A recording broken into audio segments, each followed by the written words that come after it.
This is Winnipeg Sports Talk Daily with Andrew Hustler Paterson and Michael Remis.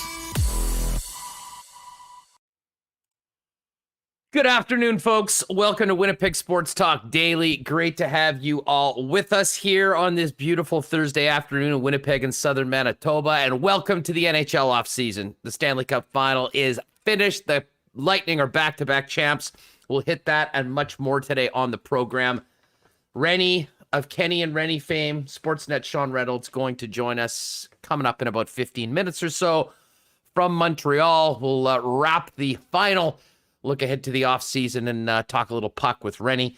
And then coming up in about 45 minutes, Jeff Hamilton of the Winnipeg Free Press continues his training camp previews and CFL season previews.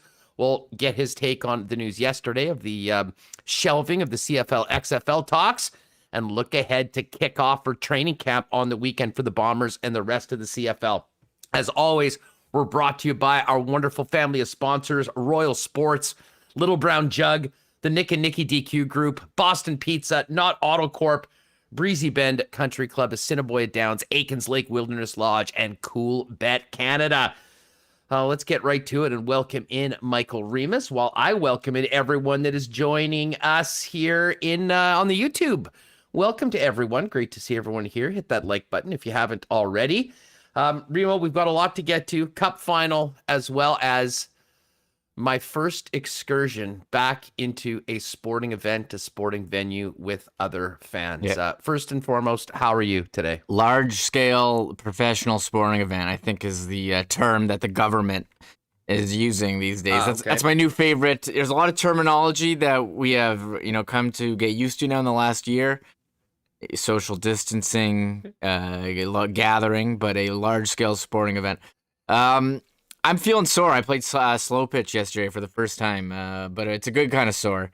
I'm happy that I was able to see some people I hadn't seen in a while, leave my house past 7 p.m. Did you strike out in your first at-bat? Oh, not the first one. I think the second one. But I had said that I would. So I think it takes you a while to get used to it. Last year, we came back, and I forgot how to throw for the first game. So I had the throwing down, but I'll never. This is my peak right here. This trophy. I'll never be that again. Sorry. No doubt it. Hey, listen. Why don't you throw out a tweet that we're live? Make sure everyone knows that. There is one. There. There is one. Go give it an RT. I will retweet it. I didn't see it, so we'll let everyone know that that's going on if they haven't joined us already, and then we will get right into it. Listen, before we get to the Cup Final, why don't we quickly get to what happened last night at IG Field? Because we'll be talking lots about the Cup Final, and certainly, yes, Hustlers Diet Pepsi. We do have, by the way, it's great to have my own fake YouTube account follower coming in here. It makes me, we had Rennie's headband, Kenny's water bottle, Remis's mute button. It's about time Hustlers Diet Pepsi got a little bit of love. But yeah, went to the game last night, and it was weird because, of course, it was a 9:00 game. I mean, originally they were planning this schedule without thinking that fans would be available to come. So ideally, I think for a lot of folks, it wasn't really the plan. And I think, it happened so quickly. I don't think a lot of people knew about it, but there was a few hundred people at the game last night. It was an absolutely glorious evening. My old pal, Nick Ziff, who we'll be doing football picks with again as we get into the fall, he and I walked over from his restaurant, and it was, can't even tell you how great it was to be back in that stadium, our beautiful stadium. It got me excited for August 5th and the Bomber opener. It certainly got me excited to take in more Valour games. And unfortunately, as far as the game went, really fun game. Valour ended up losing 2-1. An absolutely incredible goal disallowed on, and listen, I'm not a soccer expert by any stretch of the imagination, but I did speak with some people within the Valour camp, and I think everyone agreed that our boys got hosed last night. Should have been a 2-2 draw. It ended up being a 2-1 loss. They're still 3-1 on the season. But honestly, the score of the game was absolutely secondary. It was great to see a number of Winnipeg Sports Talk listeners out there that popped by and said hi. Shout out to everyone that was there. And we'll look forward to doing that again very soon. Lots of questions, though, from people about, hey, how did it work? How did the tickets work? How did the vaccination card work? What about concessions, beers, hot dogs, all that stuff? And here is the official report. First things first, getting into the stadium was a breeze. We had come about 5 minutes into kickoff. So, and again, this was a very small crowd. I mean, as we discussed, there was up to 2,000 people there, but with the 9 o'clock start, with it being double vaxxed, you certainly didn't have the full complement of even a normal Valour game. But those that were there did not care. It was a glorious night. But anyways, going in, you scan the tickets, but the first thing you have to do is show your Vax card. I just had, a screenshot of it on my phone. And obviously to make sure that it corresponds with you, you've got to show your ID.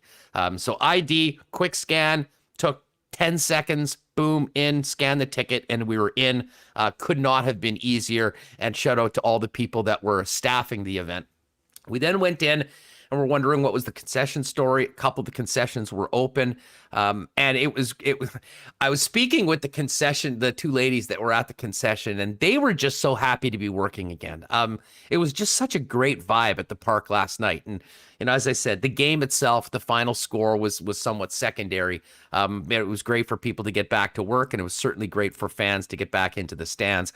I got to give a shout out to the Valour Army there in the trench in the corner, banging that drum, singing songs all game long.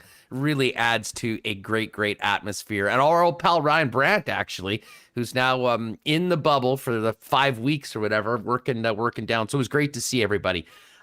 As far as the concessions go, I mean, obviously it wasn't like a regular Bomber game, but they did have concessions open. I just had coincidentally a Diet Pepsi at the game, but I know Zip grabbed a beer. There are the rules where you have to get food with beer, I think, are sort of interesting. Essentially, you get a bag of chips with a beer. So I guess that's how that works right now. And we'll see whether those rules are still in effect come next week. But the next game is at 12:30 on Sunday afternoon, which unfortunately is probably a terrible time to get soccer fans out for the game because, of course, 2 p.m.'s kickoff between England and Italy in the biggest game that will happen all year. But regardless, if you have a chance to get out to the game, definitely do it. If you're wondering whether it was going to be a big pain in the ass with the Vax card and all that, it wasn't. And listen, it'll take you when we get to that Bomber opener on August 5th, I would suggest taking a little bit more time to get into the building.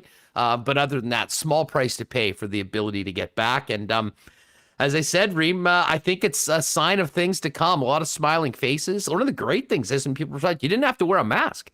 I mean, once you got into the building and sat down in the seats, I mean, I don't think there was a couple people that might have been wearing them, but it was the closest I'd felt to normal in a really long time. And as I said, it was a harbinger, I think, of things to come, a very exciting season for our Valour team, and especially the Winnipeg Blue Bombers, who are going to be kicking off in less than 1 month at IG Field. Yeah, that's pretty awesome. I was wondering, Huss, why the game, I saw you tweeting like around 9 that you were going in. I was like, why is this game on at 9 p.m.? Don't they know about time zones? But it was good. I guess that makes sense. They weren't expecting fans. You were there. Sounds easy. I'm looking forward to going to any type of sporting event when we're able. Maybe it'll be a Bomber game.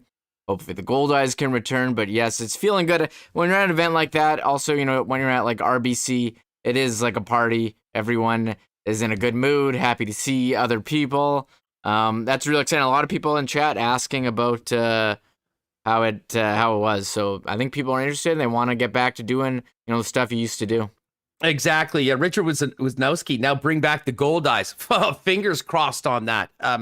As we mentioned, the Fish sent out a survey earlier this week asking fans their feelings about coming in, how it's going to work. I know I've spoken with Andrew Collier a few times, and they are incredibly hopeful that the Fish will be able to come back at some point this season.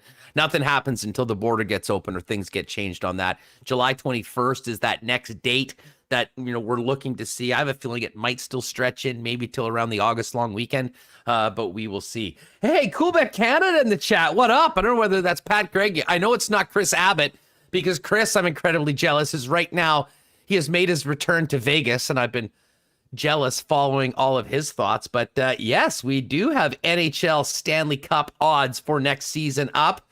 Just looking down. Ooh, Jets 55-1. Maybe we'll jump on that early. Get ahead of the game. They were never lower than 50-1 last season. No respect for our Winnipeg Jets. But again, I'd rather have a big number than a smaller number. We will get to more Coolbet Lines a little bit later on when we get to a few of those NHL season bets. Of course, we've got the NBA Finals tonight. Huge match for Denis Shapovalov at Wimbledon tomorrow, and much, much more. So just wanted to hit that right off the top. Shout out to everyone that was out at the park last night for the Valour FC game.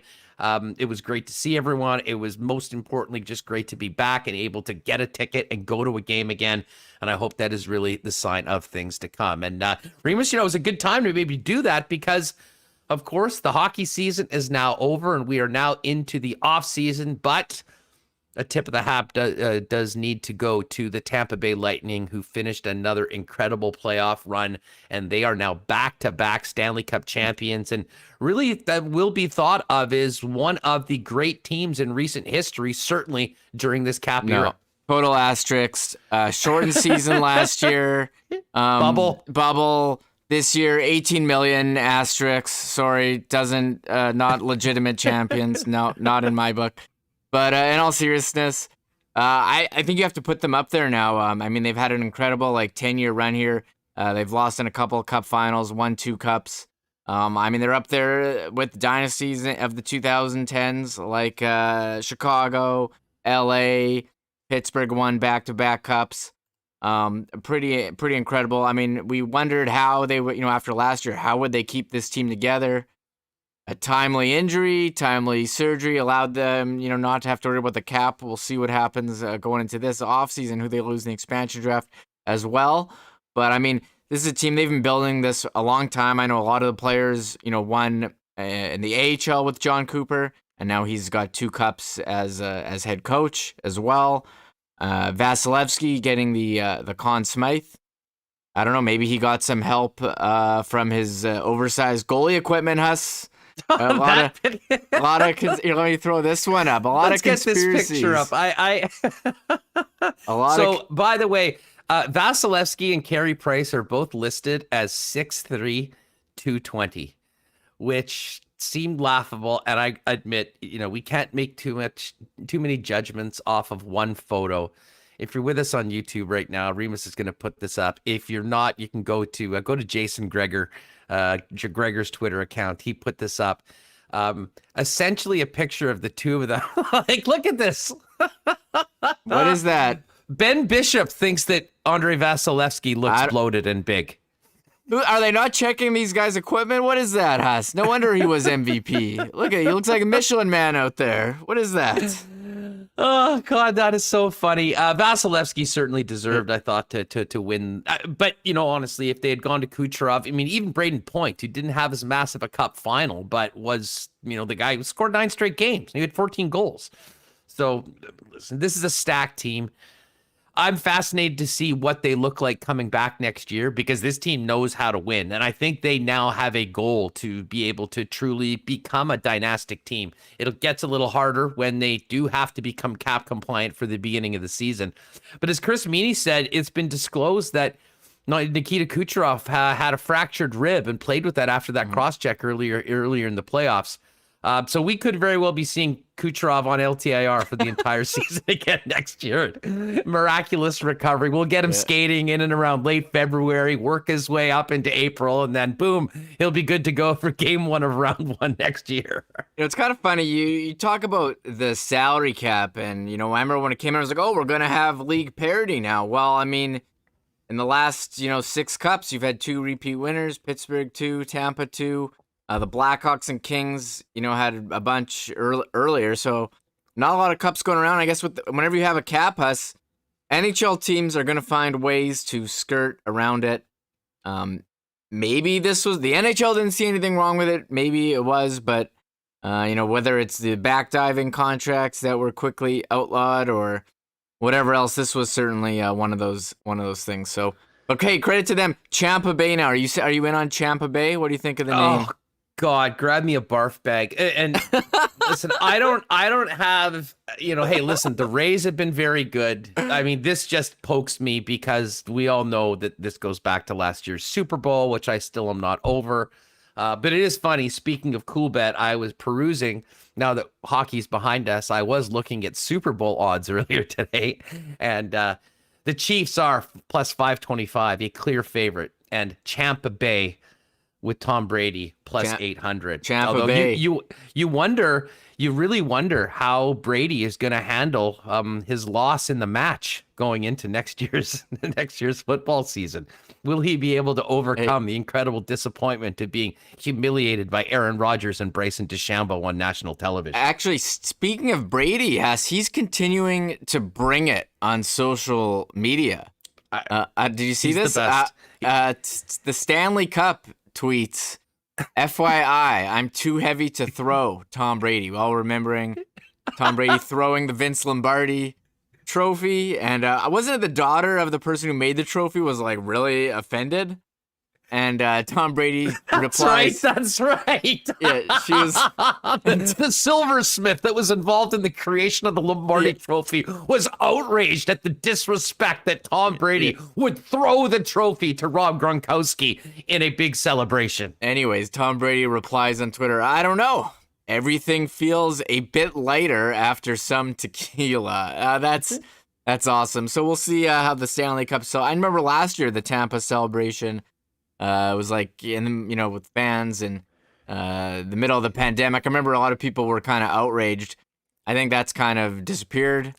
People were outraged over the course of the last 18 months. Wow, yeah. That's a rarity. Haven't seen much of that over the course of the last year and a half. Well, I don't know. Yeah, and I don't know when the celebration or parade is. I'm looking forward to that. Always some good highlights, but I guess we'll be waiting to see what Pat Maroon does for a three-peat or three-pat. Isn't that what it's called when you get three cups in a row? Your name's Pat?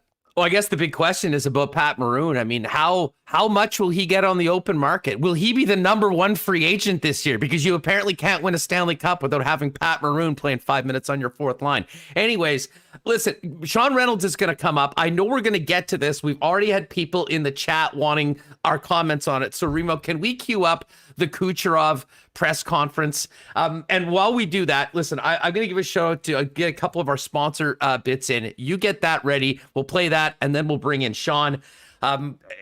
Listen, a couple big things. We've got Chapeau tomorrow in the Wimbledon semifinal. We'll be hitting that a little bit later on when we get to our Coolbet odds. Cannot wait. Huge underdog against Novak Djokovic. But what a run it's been for Chapeau so far. And of course, Italy taking on England in the World Cup, in the Euro final. That's Sunday at 2 p.m. And, when it comes to tennis, soccer, and everything else in the world of sports, there's only one place you need to go, and that's Royal Sports, the GOAT of all stores for 35 years in Winnipeg. The Euro merch they've got right now is amazing. Even if you're late to the bandwagon and you want to support the Azzurri or the Three Lions, pop by at Royal Sports. They'll get you set up with that. All the incredible merch. We got NFL season coming on. I showed you those draft hats a few weeks ago. It's all there. And while you're there, check out the incredible bike selection, the expanded camping section this year. Get those amazing Yeti mugs, coolers, and whatnot, and all the great streetwear on the King's Skate, Snow, and Surf side as well. And if you haven't tried disc golf, may I suggest that you do. Great selection there as well. It's all at Royal Sports, 650 Raleigh and EK, and the Superstore at 750 Pembina Highway. Also, cannot wait for the weekend. May have a gathering, and if there is a gathering now, especially outdoors, why not make it better with one of those delicious DQ cakes from the Nick and Nikki DQ group? You can pick them up at DQ Northgate, DQ Niverville, DQ Polo Park, or over in St. Vital at the DQ on St. Anne's. You might want to pick up an Ultimate Grill Burger while you're in there, maybe some chicken fingers, certainly a blizzard. But the other easiest way to get on that cake tip is, to simply fire them a message on Instagram and give them a follow at DQ Manitoba. They'll get you set up and have it all ready for you when you pop by to pick up. So that's at Nick and Nikki DQ. Big thanks to Nick and Nikki for their great support of Winnipeg Sports Talk from day one. And gotta say, now that we're finished the final, we're not finished the finals, and there may be a visit at a BP lounge or patio to watch the game tonight. While you're there, especially if you're on the patio, check out some of the great selections on their new summer menu, including the Bulldog Margarita Fish Bowl, the White Sangria Spash, the Peachy Mojito Royale, or the Galaxy Fish Bowl, and two great new sandwiches, the Burger Italiano. Might be selling a few of those on Sunday for the game. And Winnipeggers will love the honey dill fried chicken sandwich, all there on the new summer menu at Boston Pizza. All right, before we bring Rennie in, everyone's talking about this, not as much the game, but an incredible WWE-style heel promo from Nikita Kucherov when he met the media after winning the cup. Remo, let's cue this up. Let everybody listen to it. We'll discuss and bring in Reynolds to finish up cup talk and move on to the offseason. Lightning, we have Nikita Kucherov. Media, please raise your hand if you have a question. We'll start with Joe Smith, The Athletic. Joe, let's hear it. Just how would you describe your congratulations? How would you describe your emotions right now after doing what you guys did? I don't know what to say. It's back to back, and I couldn't sleep for 3 nights. And to be able to win this game is huge. Wasi was outstanding. MVP. I was telling him every day, Wasi, you MVP. You're the best player. And then they gave it to whatever the guy in Vegas, the Vezina. And then last year, they gave Vezina to somebody else. Number one bull. Wasi took both cups. He took MVP, and I was keep telling him he's MVP. He's the guy that he's the best. He was on his head today, and he kept us in the game. And another shout out by him, remarkable. Can't even tell more. I'm so happy I didn't want to go back to Montreal, but the fans in Montreal, come on. They acted like they won the Stanley Cup last game. Are you kidding me?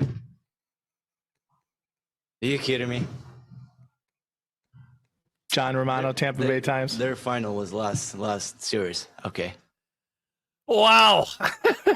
Listen, I'll tell you what, it's an interview and a 90 seconds of work in front of a mic that people will be talking about for a long time, which is different than 99.99% of NHL interviews. Listen, I'm totally here for it. I'm here. I mean, we also often talk about, we want to hear more of these guys' personalities. We want them to be themselves. And I think Kucherov was that. At the same time, when guys do that, you can make your own, you can say, hey, that guy sounded like a real douche. Hey, yeah, that was a classless way of handling it. But to me, I think it's good. I mean, unfair probably to fans of the Montreal Canadiens, disrespectful to Marc-Andre Fleury and Connor Hellebuck, didn't even get their names into it. But at the same time, Kucherov, hey, you know what? You earned that spot on the podium. You can do what you like with it. And certainly people are talking a lot about it. Let's get to the thoughts on that and the Cup Final with the man himself, Sean Reynolds, who I basically is now our WST Montreal correspondent. You're still there, huh? I'm here for a while yet. I'm going to handle a garbage bag day and end of season stuff for the Montreal Canadiens. So yeah, I still have some days before I can get back and enjoy that Manitoba summer that everyone is enjoying except for me right now. Well, hey, pal, it's great to have you back in the program. Thanks so much for doing this. First off, what was it like around downtown after the game last night? Obviously the game wasn't played in Montreal, but we've seen many fans doing the outdoor gatherings, as it were. Wow, what was it like? Was there any aftermath? Did it get ugly, or was it pretty smooth? I mean, not that I saw, but in fairness, I was doing some hits throughout the game in my hotel room, and then Kenny and Rennie afterwards. So I didn't get out into the streets. I can tell you, it was different than the previous game. Nikita Kucherov was exactly right. I mean, they were treating it like they won the cup, and you know what? I've loved that about these Montreal Canadiens fans, how they've celebrated full-heartedly every single positive note along this run. I mean, you know what? I got to be honest. I was a kind of fan when I was, before I started doing this, when you could be a fan, who spent like my entire time being like tense and nervous and not enjoying the process. And then in times when my teams won championships, and I've been able to see, a number of them, it was almost like this exhale, right? And then you look back on it and you think, boy, I wish I could be one of those fans who, like, game one of the playoffs wins that first game and like treats it like we're going all the way, baby. Because I was always that guy thinking like, what was going to go wrong? This fan base is like, we are going all the way without any kind of reason to hope that. But what it means is this entire run that the Montreal Canadiens went on, all 13 wins that they were able to generate were celebrated to the maximum. I was walking home from the hotel or to the hotel after the other day. And I mean, right in front of my hotel was this massive throng of people. They'd shut down the streets. Fireworks were going off everywhere. I was walking through the crowd. A firework went off and whizzed like right by my head. They were enjoying themselves, and good on them for doing that. I appreciate a fan base that enjoys being fans and enjoys it to the max. The Montreal Canadiens did exactly that. Yeah. When it comes to fan bases, I don't think there might not be a fan base in sports that has more ups and downs. Like the highs are so high and the lows are so low. I mean, we heard some people in checking in on you. Some people are like, Ducharme is bad luck. Get him out of there. Luke Richardson should be the coach going forward. Yeah. I mean, perspective might not be their forte, but at the same time, the passion certainly is, Sean. And I'm sure the second that you set foot in Montreal earlier in the playoffs, you were feeling that right from the get-go. Yeah, I said that the other day. I said it on the Rod Paterson show that I think, definitely from what I've seen, and when I say this, I'm talking not just hockey, any of the football that I've covered, any of the basketball or baseball that I've covered. From what I see, the Montreal Canadiens seem to be, unmatched in their intensity as fans. You get out into those events, and now I want to, because we're on Winnipeg, not radio, but because we're doing a Winnipeg podcast here, I want to make sure I get this out there. I've never seen anything like the collection of people that came out for the Whiteout Street Party. In depth, the way that Manitoba fans, Jets fans show up, they show up wholeheartedly. Everybody shows up there. So I'm not by any means saying, in defining different fan bases like this, I'm not disparaging one over the other. Jets fans show up. They are there to support their team. They show up. The crowds here were nowhere near the size of that. What I am saying, though, is you get here, and starting at like 5 o'clock, they start chanting "Ole, ole, ole" at the top of their lungs, and they don't stop until 5 a.m, right? They don't have those kind of, you don't have to get them going. You don't have to urge them on. Canadiens fans have an energy that I have never really seen before, and an ability to hold on to that energy for a real long stretches of time. And I think they've got great perspective. And I've said this before, Huss, too, that it exists because so much of this, there's so much success in this franchise that even though if you're under 30, you've never really seen the Canadiens succeed before. If you're a Canadiens fan, you grew up and everyone learns fandom from their parents, right? And from their family. And so that's why most people end up being a fan of the team that their dad was a fan of. So those 30-year-olds, their dads walked around with the swagger of having seen, cup wins in 93, 86, and then 79, 78, 76. Well, and they teach it to their kids, Sean, too. I mean, exactly. Anyone that's ever been to a game at Bell MTS Place or Canada Life, whatever we're calling it now, when the Habs come into town, I mean, you have like 22 and 23-year-olds walking around like, showing their fake cup rings. They've never seen anything like it. But I will say this, the passion, and it, being there right now, it's hard to describe, but that they Canadiens and hockey literally is a religion there, and it's a pretty religious place. Yeah, well, and even the camera guy said that to me. He said, like, they're not even hockey fans in this city. Like, it's not that they're fans of hockey, they're fans of the Montreal Canadiens. It's like you'd said, if you learn it from your parents, it's a family thing, it's a cultural thing. Everyone in this city kind of united and went crazy over that and celebrated it full-throatedly and enjoyed it right up to the end. And you know what? There wasn't this afterwards, this disappointment, this kind of hangover thing. There was this real, like, I had been really interested to see if they would have lost on Game 4 on home ice, the kind of ovation that team would have got from their home fans afterwards, because I mean, it really is a remarkable run. This is a team that last year went into the play-in as the bottom seed, went into the playoffs this year as the second to the bottom seed, and really, gave everyone everything they could handle. I mean, even the fact that they lose that game, I know everyone's saying like, yeah, they were out in 5. Well, it took a defensive, performance by the Tampa Bay Lightning to get out of that game. It's a 1-0 victory. I mean, something goes right for the Habs in that game, they get a bounce. Maybe you're talking about a Game 6. They weren't outclassed. let's be clear, the Tampa Bay Lightning, I think, were the best team in the league this year in the playoffs, heads and shoulders above everybody else.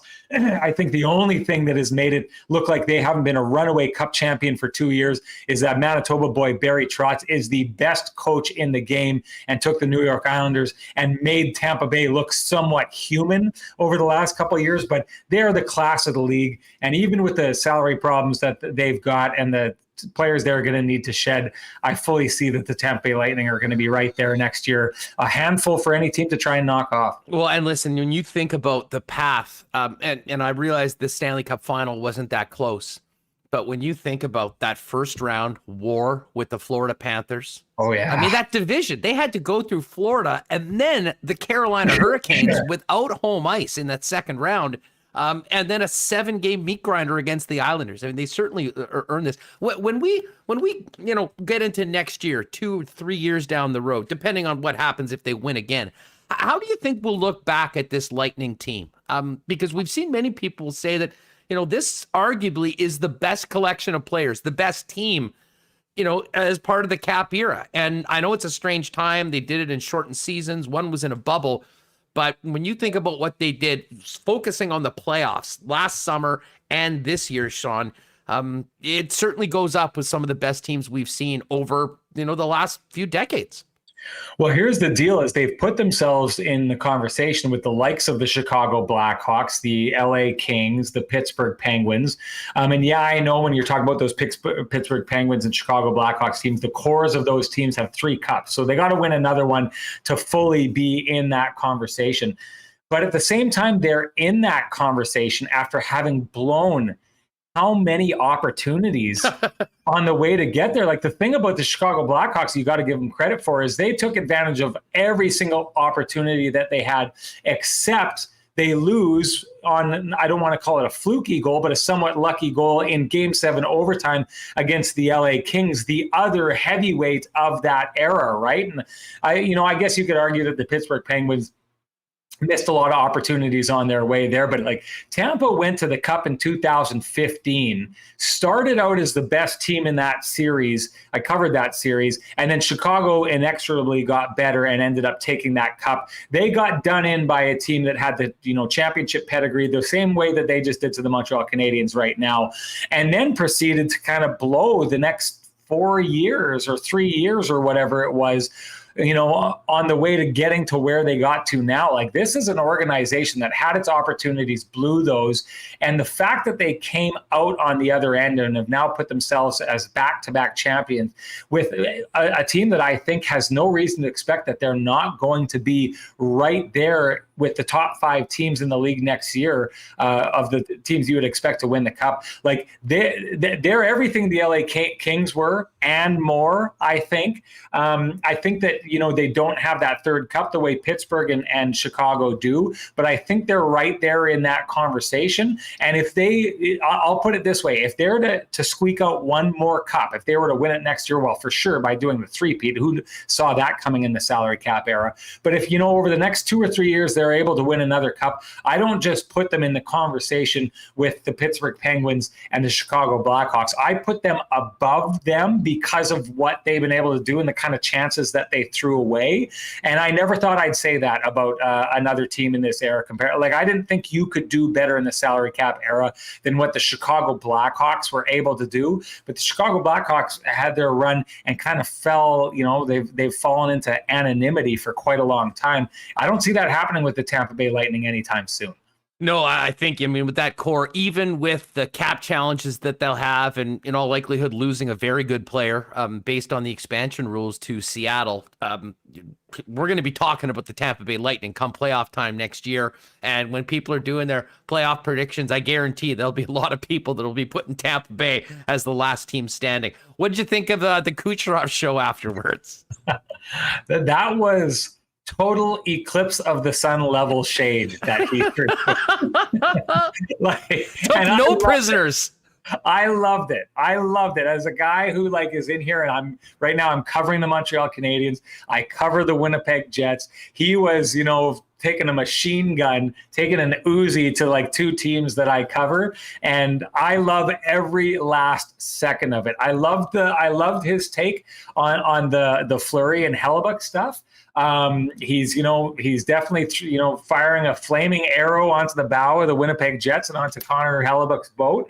I think it's an interesting conversation. I think you have a hard time, that we all love to have this conversation. And we know from being in Winnipeg that Connor Hellebuck is one of the best, if not the best goaltenders in the world. I think a lot of people in Winnipeg think that he is the best goaltender in the world. I think it's a hard claim to make when you've got a guy like Andrei Vasilevskiy who's gone into the playoffs and done this thing where he continually shuts out teams to close down series, showing up at that specific time. Connor Hellebuck does not have that in his portfolio that he can point to. Andrei Vasilevskiy, when was the last time that he wasn't nominated for the Vezina Trophy? Connor Hellebuck does not have that in his portfolio. I know people are going to say, yeah, Connor Hellebuck does not have the backing of the team that the Tampa Bay Lightning have for Andrei Vasilevskiy. That's entirely true. But the fact of the matter is, when they've needed Andrei Vasilevskiy to step up to the forefront, he's done it every single time. He's the guy right now. He's the standard for goaltending in the NHL, in the world. They're just kind of chasing them. And then to the Montreal Canadiens thing, I love that, because to me it's recognition from Kucherov that this Montreal Canadiens team, make no doubt about it, they look across and they take a look at what Kucherov did, what Suzuki did and Cole Caulfield did in this offseason. If I'm a Montreal Canadiens fan, I love the fact that Suzuki showed that he can hang with the best of the best at the most important time of the year, in the most crucial times of a game. And he's done it. He's just a kid. He's just scratching the surface of what he can become. Kucherov takes a look and sees a team in his division with a guy who's up and coming. And I love that he called them out, called the city out, was willing to play the wrestling bad guy. Like you'd said, it was a great heel turn. I love that, because, you got to think that the Montreal Canadiens fans are going to want a piece of Kucherov coming forward. And he's got his hand fully outstretched and has given one of those to the Montreal Canadiens fans. And I love it. We need more of that in hockey. We complain about it, there not being enough personality shown. That was over the top stuff. I loved every last second of it. Give me more, please. Listen, I mean, I'm with you. I want to see more of that too. But at the same time, it has been funny. Everyone's like, oh, people are giving it to Kucherov. Well, yeah, no kidding. He came across as an absolute asshole. I mean, that's all I can say. I love it. And it's you know great. what? And he'll walk the walk. He'll talk the talk. He'll deal with it going forward. So listen, I mean, I get why people are talking about it. I mean, if I'm a Habs fan, I hate this guy now after that, and we'll be waiting for him the next time he comes. And I'll tell you what, I know there's a lot of Winnipeg Jet fans that'll be feeling the same way and hoping that Connor Hellebuck shuts those guys out when they come to Winnipeg the next time. Perfect. And I'll tell you what, that's great for promoting the game, having people talking about it, having interest in it. And the one thing I will say, and I tweeted this out earlier, his agent earlier today, Dan, let me just get his name right. I don't want to screw it up. Dan Milstein. So these guys partied all night, Sean. There's a picture of Kucherov. I think Stamkos was there. I mean, the sun's just coming up. He's holding the cup, and Dan Milstein, who's at Hockey Agent 1, is holding the cup and puts out, Nikita is sending kind regards to Montreal Canadiens fans. We are gold star. Listen, that is funny. And as I tweeted this out, I have no issue whatsoever with Kucherov's heel promo last night. But agents should shut the hell up and stay in their lane. Players, you earned it. You have the opportunity to do it. I don't think we need to hear trash talk from players' agents right now. I totally disagree. And here's the deal. You're a big Alan Walsh guy, aren't you? For sure, because it gives us something to talk about. But what I saw from Nikita Kucherov, it just makes it so simple and clear for me. being a hockey player, and dealing with the media are two totally separate things, right?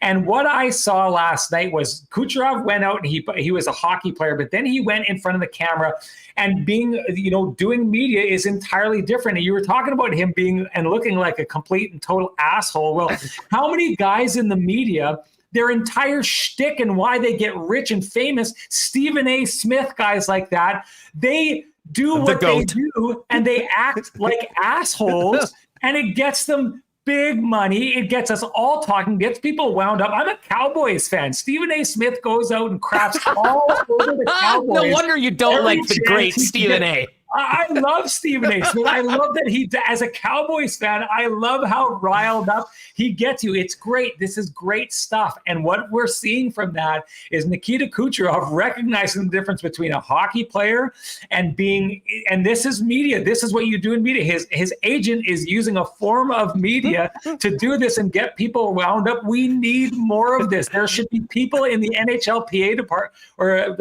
PA department who are saying you can go out and make an entirely different living in the media doing this kind of stuff, and we should be doing more of it. It sells the sport. People are riled up over this now. Like you said, Winnipeg fans are going to be fired up. Connor Hellebuyck is going to feel, I don't know if he'll feel slighted, but he could, and he may want to stand up and prove something next year, and that's great. That's great for the game. It's great for Jets fans. It's great for hockey. More of this, please. I want it nonstop. Get his agent talking trash. Get his girlfriend out there talking trash. Get his dad out there talking trash. Get everyone out there talking trash to each other. All right, I'm fully here for you. I would love to get some of the wags going as well. There's nothing better than when a couple girlfriends or wives go at it on social media as well. Well, you're a Chiefs fan, Patrick Mahomes' girlfriend, right? Oh yeah, that was awesome. That was awesome stuff. It was funny, and as I said, it's out of the norm for hockey, and to be honest, like you said, I'm not really going to disagree. The league, while there'll be a lot of hockey people that will certainly think that was classless and inappropriate and everything like that, I'm not so sure that it's not something that might actually be good for the National Hockey League, especially as they look to grow, going to ESPN next year. But let's get back to Montreal, where you're at right now. It was an incredible run. That team, the city, I think their fans have so much to be proud of, despite the disappointment that it finished. But it does put this team in a very interesting situation in that I don't think really people knew, at the end of the season with the way they were playing. I mean, the expectations weren't much. Most people thought they'd be out quickly to Toronto. And then some big questions as to what the direction of the franchise is going. Are you getting younger? Is this sort of a rebuild? Well, now you're 3 wins away from winning the Stanley Cup. I imagine this does sort of change certainly the narrative and the conversations around Marc Bergevin's upcoming offseason, Sean. Yeah, well, they've been the way that they've been stockpiling prospects and have like a really respected prospect pool and have had so many draft picks. They've kind of been doing that rebuild, but around that aged core, right? And we saw how it worked here. Clearly, to me, I've seen enough from this that like the future of this team is Cole Caulfield, Nick Suzuki, Josh Anderson, Tyler Toffoli, Jesperi Kotkaniemi. Depending on like a player, even like Jake Evans, like Ken and I were talking last night about Danault, and I'm a big believer that like if Danault is asking for really, really big money, I don't think you can spend that on a purely defensive player. And I think what they've seen from a player like Jake Evans is that Jake Evans, if he wasn't claimed by Seattle, could be a guy who could somewhat step into that role. I mean, they put him together with that third line, and we're confident over these last 2 games in putting him out against Tampa's top line, their second line. They feel they can play any style. And you heard Dominic Ducharme talking about how Jake Evans' line was the line that they used to shut down Connor McDavid and Leon Draisaitl towards the end of the season. I think that, with the money that they've got tied up with Carey Price, and that's going to be for a while, and with Shea Weber and Gallagher, who they just signed. I mean, I like that they kept him. I didn't like the number that they kept him at. I thought it was too much and for too long. I don't think they can make any more of those mistakes, but they shouldn't have to because they've got this great core to kind of build around. I think that they're in a decent spot in that the aging that is going to be done on this roster can be offset by the advancements that you expect to see in a number of these young players. And they still have, like I said, a great prospect pool of guys that they're, it's Caden Gooley, who's, they got last year, who's in the draft, who they're expecting really big things from. And I think that they're right to expect that. They're in a really, really good position. I still think that, having said all of that, they're this team that I see kind of like the Dallas Stars, in that as good as they are and as close as they just came, if the Montreal Canadiens didn't make the playoffs next year, I wouldn't be surprised, because you mentioned that Atlantic Division. It is the group of death. It is murderer's row.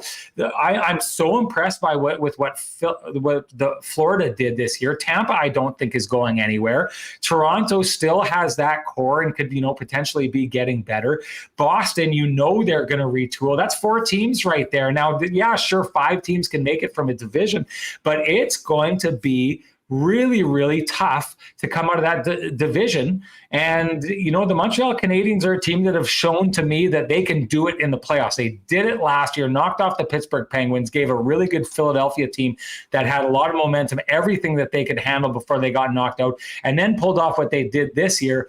But regular season wise, they've been last year was as good as it got for them, so they did improve, but they still remain this team that falls asleep for long stretches of the season and seems to have trouble finding offense when they need it. I think that, it would be smart to go out and try and go make a big swing and go after a big scorer to add to that lineup. And then you've got the potential to have 30 goal guys in Caulfield and Toffoli and maybe whoever you pick up. And you've got Josh Anderson, who gives you that kind of really good type of offense, that we always hear Paul Maurice talking about. That's the kind of offense that guys like Jesperi Kotkaniemi and Anderson are starting to produce. So I think that they've got a really, really good young core here. If they could supplement one more really big piece, I think it gets them into being that team that makes the playoffs every year. I think they can make some noise, and I think we've seen enough from Carey Price to see that while he may not be, the guy in the regular season anymore, he is one of the guys, or right in the conversation with Andre Vasilevsky as being the best playoff goaltender in the NHL still at this stage of his career. Well, hey, Rennie, before we go, speaking of adding one more big piece, interesting to know that we've got the thanks, Harry. Interesting to know that Vladimir Tarasenko's apparently asked for a trade. He's on a $7.5 million deal, certainly, and accomplished goal scorer.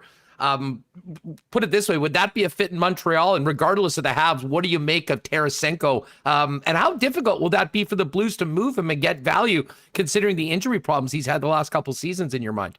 Well, just beyond that, I wouldn't touch that. You know what I mean? Like, I think there's just too many good young players who are coming up. I'm fully in the camp that I think we've seen Vladimir Tarasenko's best days are behind him. Even while he was there, he seemed to be, while he was scoring the way he was, he struck me as a fairly one-dimensional player. At one time, that team really relied on him. I think they'd stopped relying on him by the time they won that cup, and weren't relying on him last season when they were one of the best regular season teams, although they had a disappointing playoffs.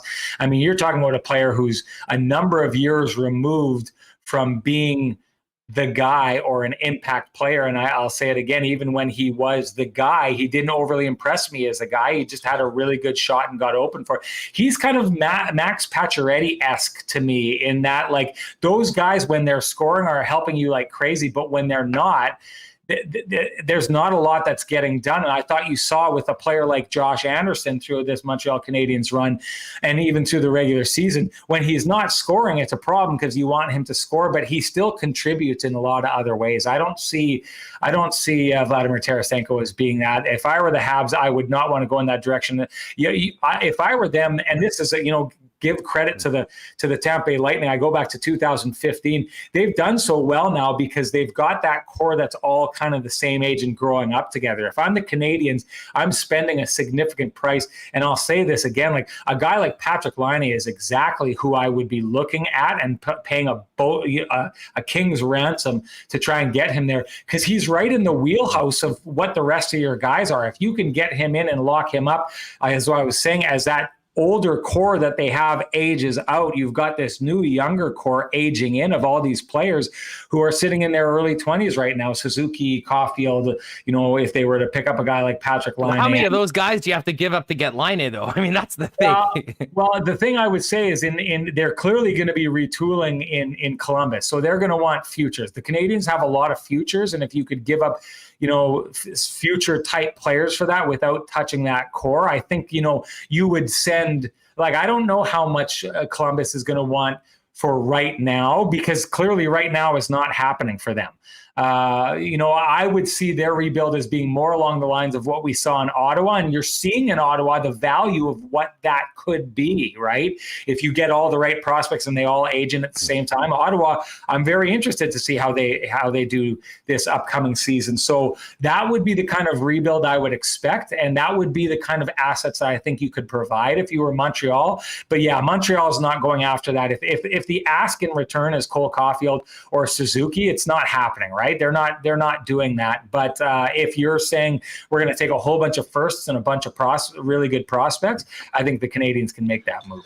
Sean Reynolds with us. I will admit, Sean, I went to look for last night's post-game show on the YouTube channel, and for whatever reason, I couldn't find it. Then I got a link through Ken's Twitter and caught it. So if people are looking at it, you're wondering, go to Weeb's World. You'll get that link and you can see what the guys were up to afterwards. Obviously, the series is over. When are we going to hear from the minds of Kenny and Rennie again? I imagine you guys won't take the whole summer off. You guys are grinders. Well, if it were up to Ken, we'd be launching a golf show tomorrow and going every day. Where he would just break down his 36 holes a day and tell you about his great drives and all of the putts that he sank.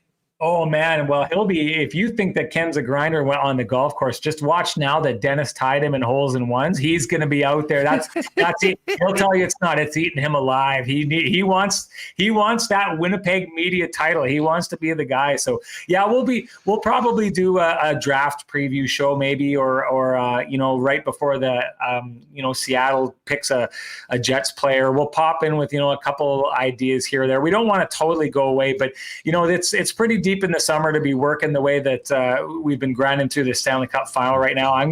I owe some time to my family and I owe some time to myself for, that awesome Manitoba summer that everyone's having. I want a piece of that. I want as much of it as I can get. So, but we'll be around, we'll be doing stuff. And like you'd said, if you follow Ken on Twitter, and a lot of people do, he'll be giving people a heads up on when we're going out. Yeah. And listen, if you've muted Ken, make sure you unmute him so you get more of this information that's coming out. Just jokes. Kenny, Rennie, thanks so much for doing this. We'll certainly have you guys back. We'll let people know when you guys are going to be coming back. There will be lots of Jets news and fun hockey news in these last couple of weeks and sort of a slow August and then right back at it in September. Thanks so much and enjoy Montreal and good luck reintroducing yourself to your wife and kids when you get back home.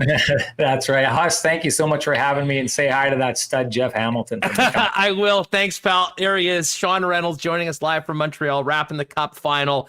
And if you haven't already, I'm sure you are, check out the Kenny and Rennie page over on YouTube. I think Remis just threw out a link in the live chat. All right, Hammer's coming up next. Looking forward to that. First up, big thanks to our great friends at Not Autocorp for their support of Winnipeg Sports Talk from day one.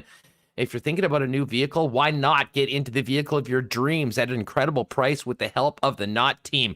Pop by and see them at Waverly and McGillivray. Incredible vehicles on site, including a large selection of Teslas. They've been a Tesla leader in Manitoba for years.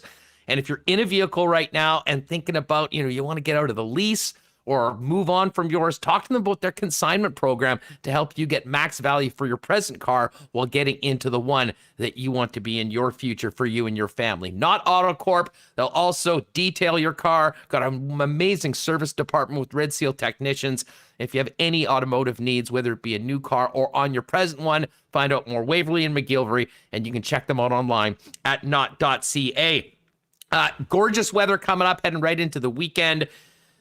I would suggest you make these summer nights even better with one of these amazing Little Brown Jug summer lagers. This is my new favorite, although I am also a big fan of the Hefeweizen, and I think as anyone that's ever tried it knows that 1919 is the champion of local beers, and it's all there at Little Brown Jug. Now, we've been telling you all summer long, throughout the pandemic, it's easier than ever to get it home delivered right from their website at littlebrownjug.ca, along with some amazing merchandise as well. But in addition to that, the tap room is open 12 to 8 right now. If you've never been and checked out their spot on William Avenue, it's just a phenomenal place to go and meet friends for some delicious beers, have a couple slices of pizza, and of course, pick up any Little Brown Jug product you need for home services. So check it out, William Avenue, and online at littlebrownjug.ca. Again, try the summer lager. And of course, Breezy Bend. And you know what? Just on the Breezy Bend note, we can't wait to get out to the course, maybe of this weekend. Hopefully going to make my return to the golf course very soon. Hanging out there, hitting a few balls, getting ready to return to the game. But man, it's been a busy summer out there. The course is in incredible condition right now.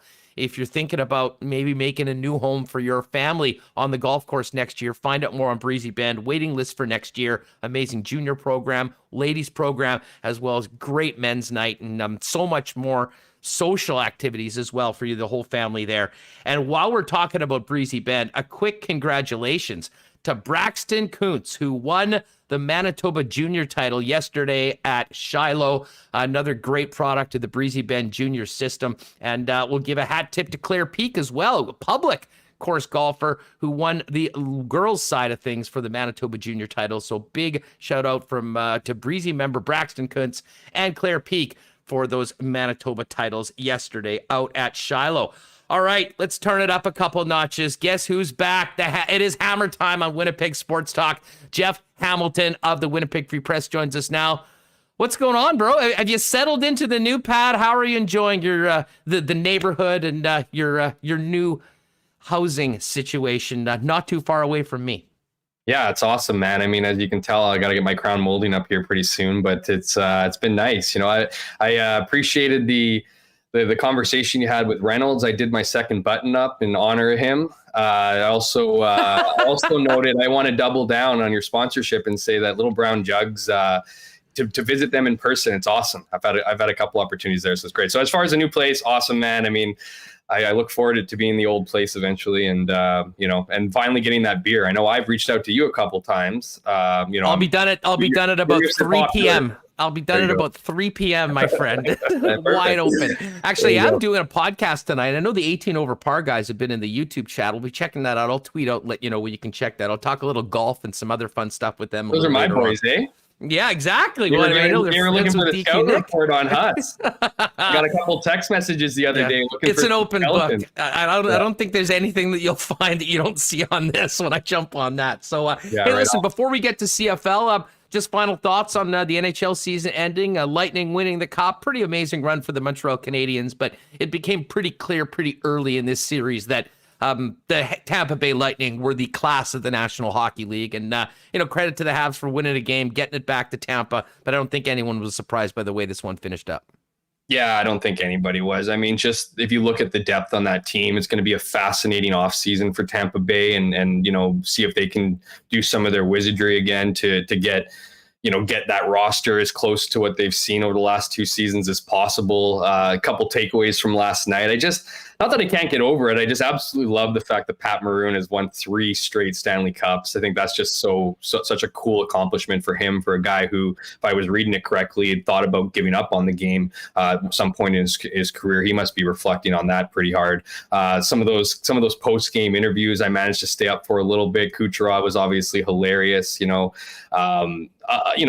as far as the season goes, I mean, for a shortened season, man, did it feel like it was a long one, So, it's nice to kind of put some conclusion to the year, as predictable perhaps as the final was. It was also great to see Montreal. I mean, absolute kudos to them. What they achieved this year, some of the turmoil they went through early on to then come back, and then to see Carey Price, for him to have the playoffs that he had. minus a couple games in the finals perhaps, and then to see guys like Cole Caulfield come onto the scene and Nick Suzuki continue to impress. I mean, a lot of us were thinking that Montreal would be a good team heading into the season, and ultimately they proved to be just that. So unfortunate that it was a pretty exciting playoffs, really exciting playoffs.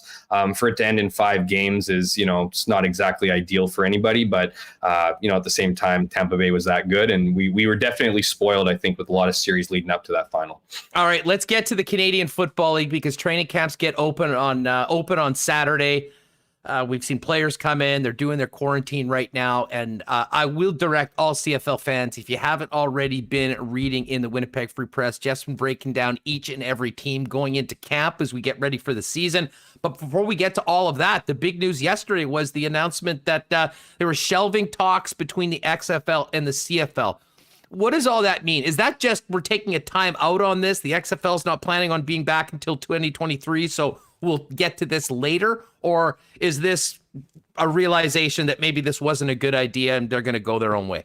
I think it's the latter. When I first saw the release, my original thought was, okay, CFL, is this your work to kind of claim that conversations are off, and so that it wouldn't be. They did say at this time. Well, exactly. At this time kind of got people a little. Totally. I mean, not ending conversations and not really being all that specific in the announcement, right? Because I still was left with a bunch of questions. I started doing some calls afterwards, and sure enough, it is more to what your second point was, where I think they had kind of hit a deadline where both needed answers, particularly the XFL, because if you think about the XFL and their perspective, they're not worried about a 2021 season and putting things on. They're worried about selling that 2023 season, and they need to have a better idea of what that league is going to look like when they go to their sponsorships and everything else, right? So I think they put a quiet deadline in place, and I think as time went by, the CFL, and again, this is kind of speculation, just like it's always kind of been speculation from that original,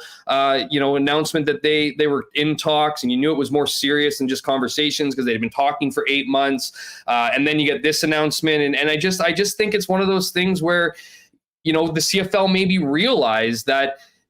First of all, the backlash, I just find it so funny. I have to bring it up again, was that the CFL was parading these numbers, these impressions, if you will, on social media that look at the CFL, how everyone's talking about them, and, 1,000,000% more than this point last year, which didn't even have a season. And, just kind of parading the fact, almost kind of arguing that any news is good news, when I think if they would have really looked into those impressions and got the opinions of a lot of people who love this league, it was predominantly negative. So whether or not they picked up on that feedback, I imagine there was a lot of people who sent notes to their respective teams, a lot of people who sent notes to the league office, who met, social. You just have to look at Randy Ambrosie's profile to see how many people reached out to him to share their opinion. Perhaps there was a little bit of that that was into play, knowing okay, we got to be careful how we go down this. And then with those conversations, again, speculative, but I think it's common sense that the league would have seen, maybe too much of their game being lost in this, and maybe recognizing that although, yes, these are great partners in Dwayne Johnson and Danny Garcia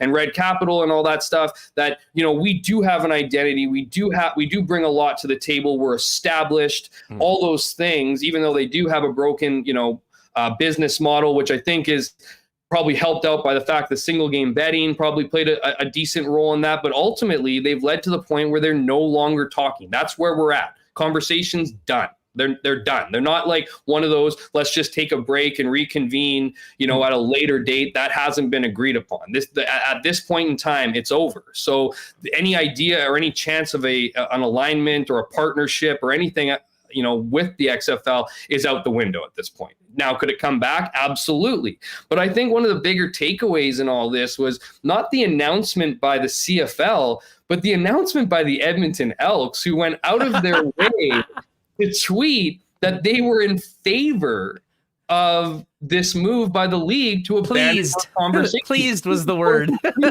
which in what they said and what they meant is absolutely thrilled, and we wish we never went down this avenue in the first place, which completely contradicts the league's message that they were a united front on the XFL. and proves that they in fact were not, and that there are teams out there, and you have to think anyone outside of Toronto and Montreal particularly, and BC, who's trying to sell their organization and want to see the value of that rise, because I don't know any businessman in their right mind who would buy the BC Lions. You'd have to pay me to take them over at this point, is that, there wasn't that united front. There wasn't a complete, agreement that they were going to go down this wave. And the other part, the important part, and I kind of tweeted out, not really tongue in cheek, but a little bit, was that they signed non-disclosure agreements. The league personnel were not supposed to talk about the XFL. And so for a team to come out there and put on Twitter that they're pleased that these negotiations have been, halted, tells you everything you kind of need to know about who's kind of running the show at the XFL, maybe even the CFL. And then the obvious follow-up question is, well, what does this mean for those markets? So those markets certainly, did they suddenly think that international, because that's all this is, right? I mean, you look at, they wanted an international game to sell. That's the MLSE way. That was, Montreal and the fact that they have connections to them, and of course BC wanting to sell their organization. So do they all of a sudden change their opinion about international? Probably not. And as we know, MLSE has a stake in Bell, and they have TSN, of course. So I'm very curious to see what the fallout is, but I can guarantee you that we're going to get the messaging that, yes, every team is now committed to growing the CFL game. And anyways, the last comment on that just being, CFL fans rejoice. Those who thought it was a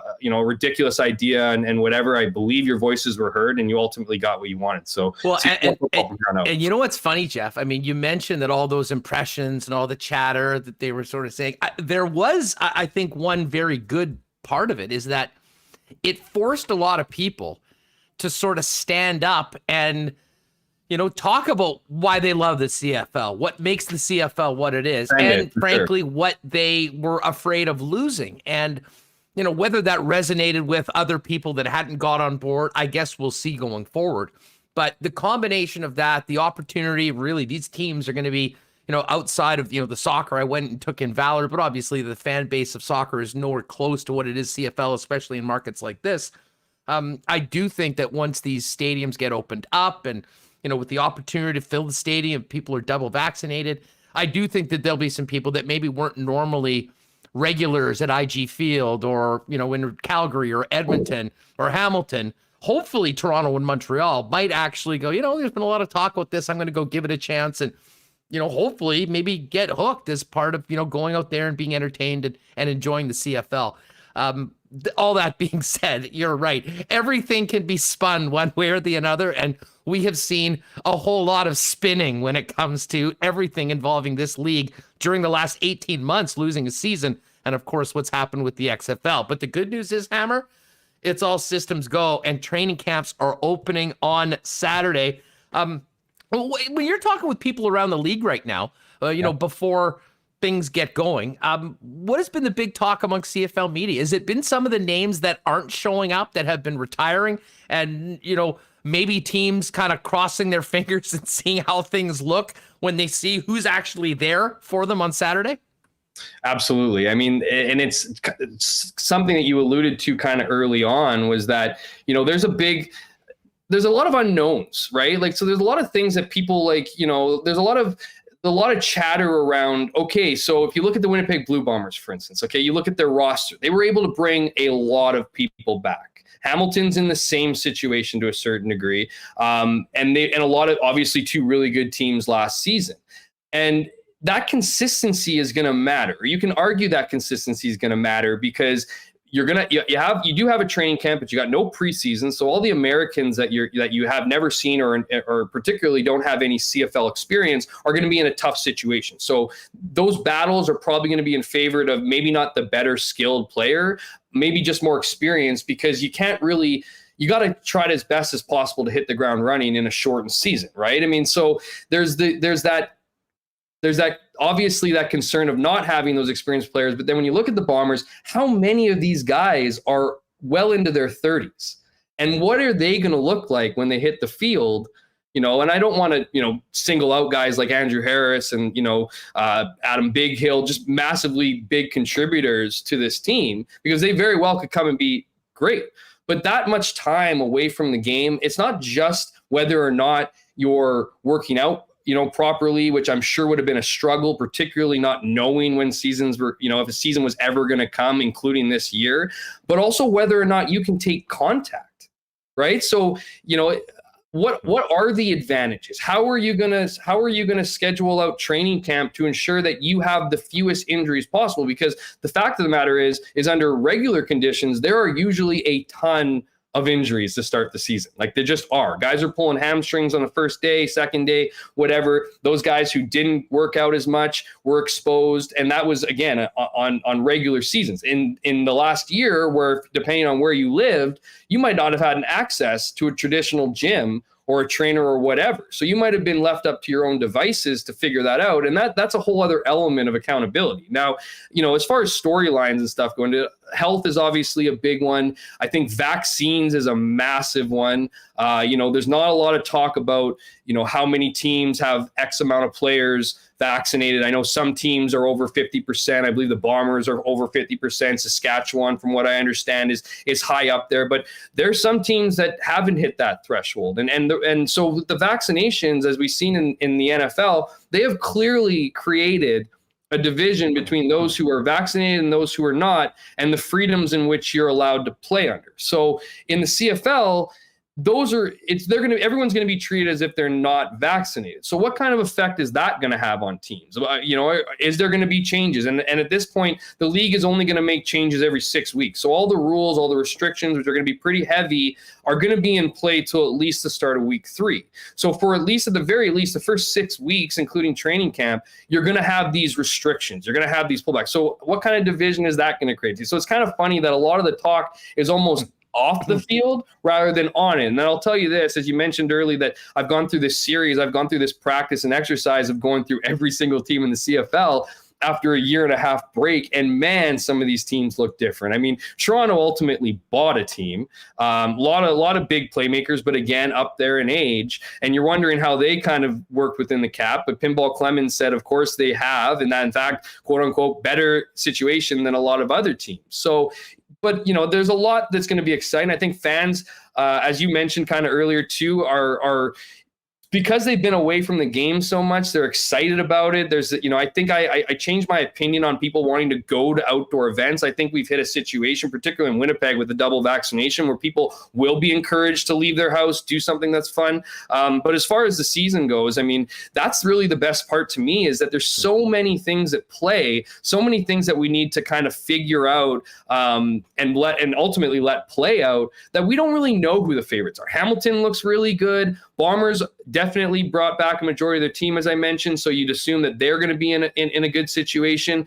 Saskatchewan definitely looks good. Montreal had a feel-good story in 2019. Can they continue it?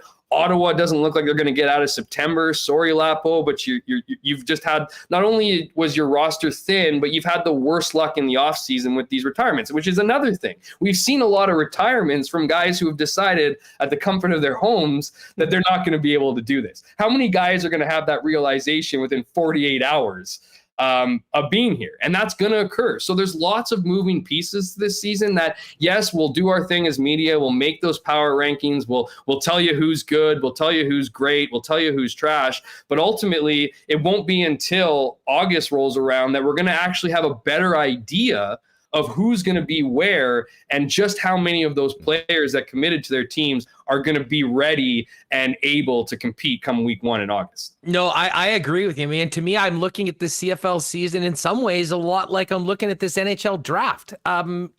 More unknown than anyone we've seen in previous history, because we don't have the same background as we normally do going in. Your points are very well made, Jeff. Football, there's no sport that degrades one's health more than professional football.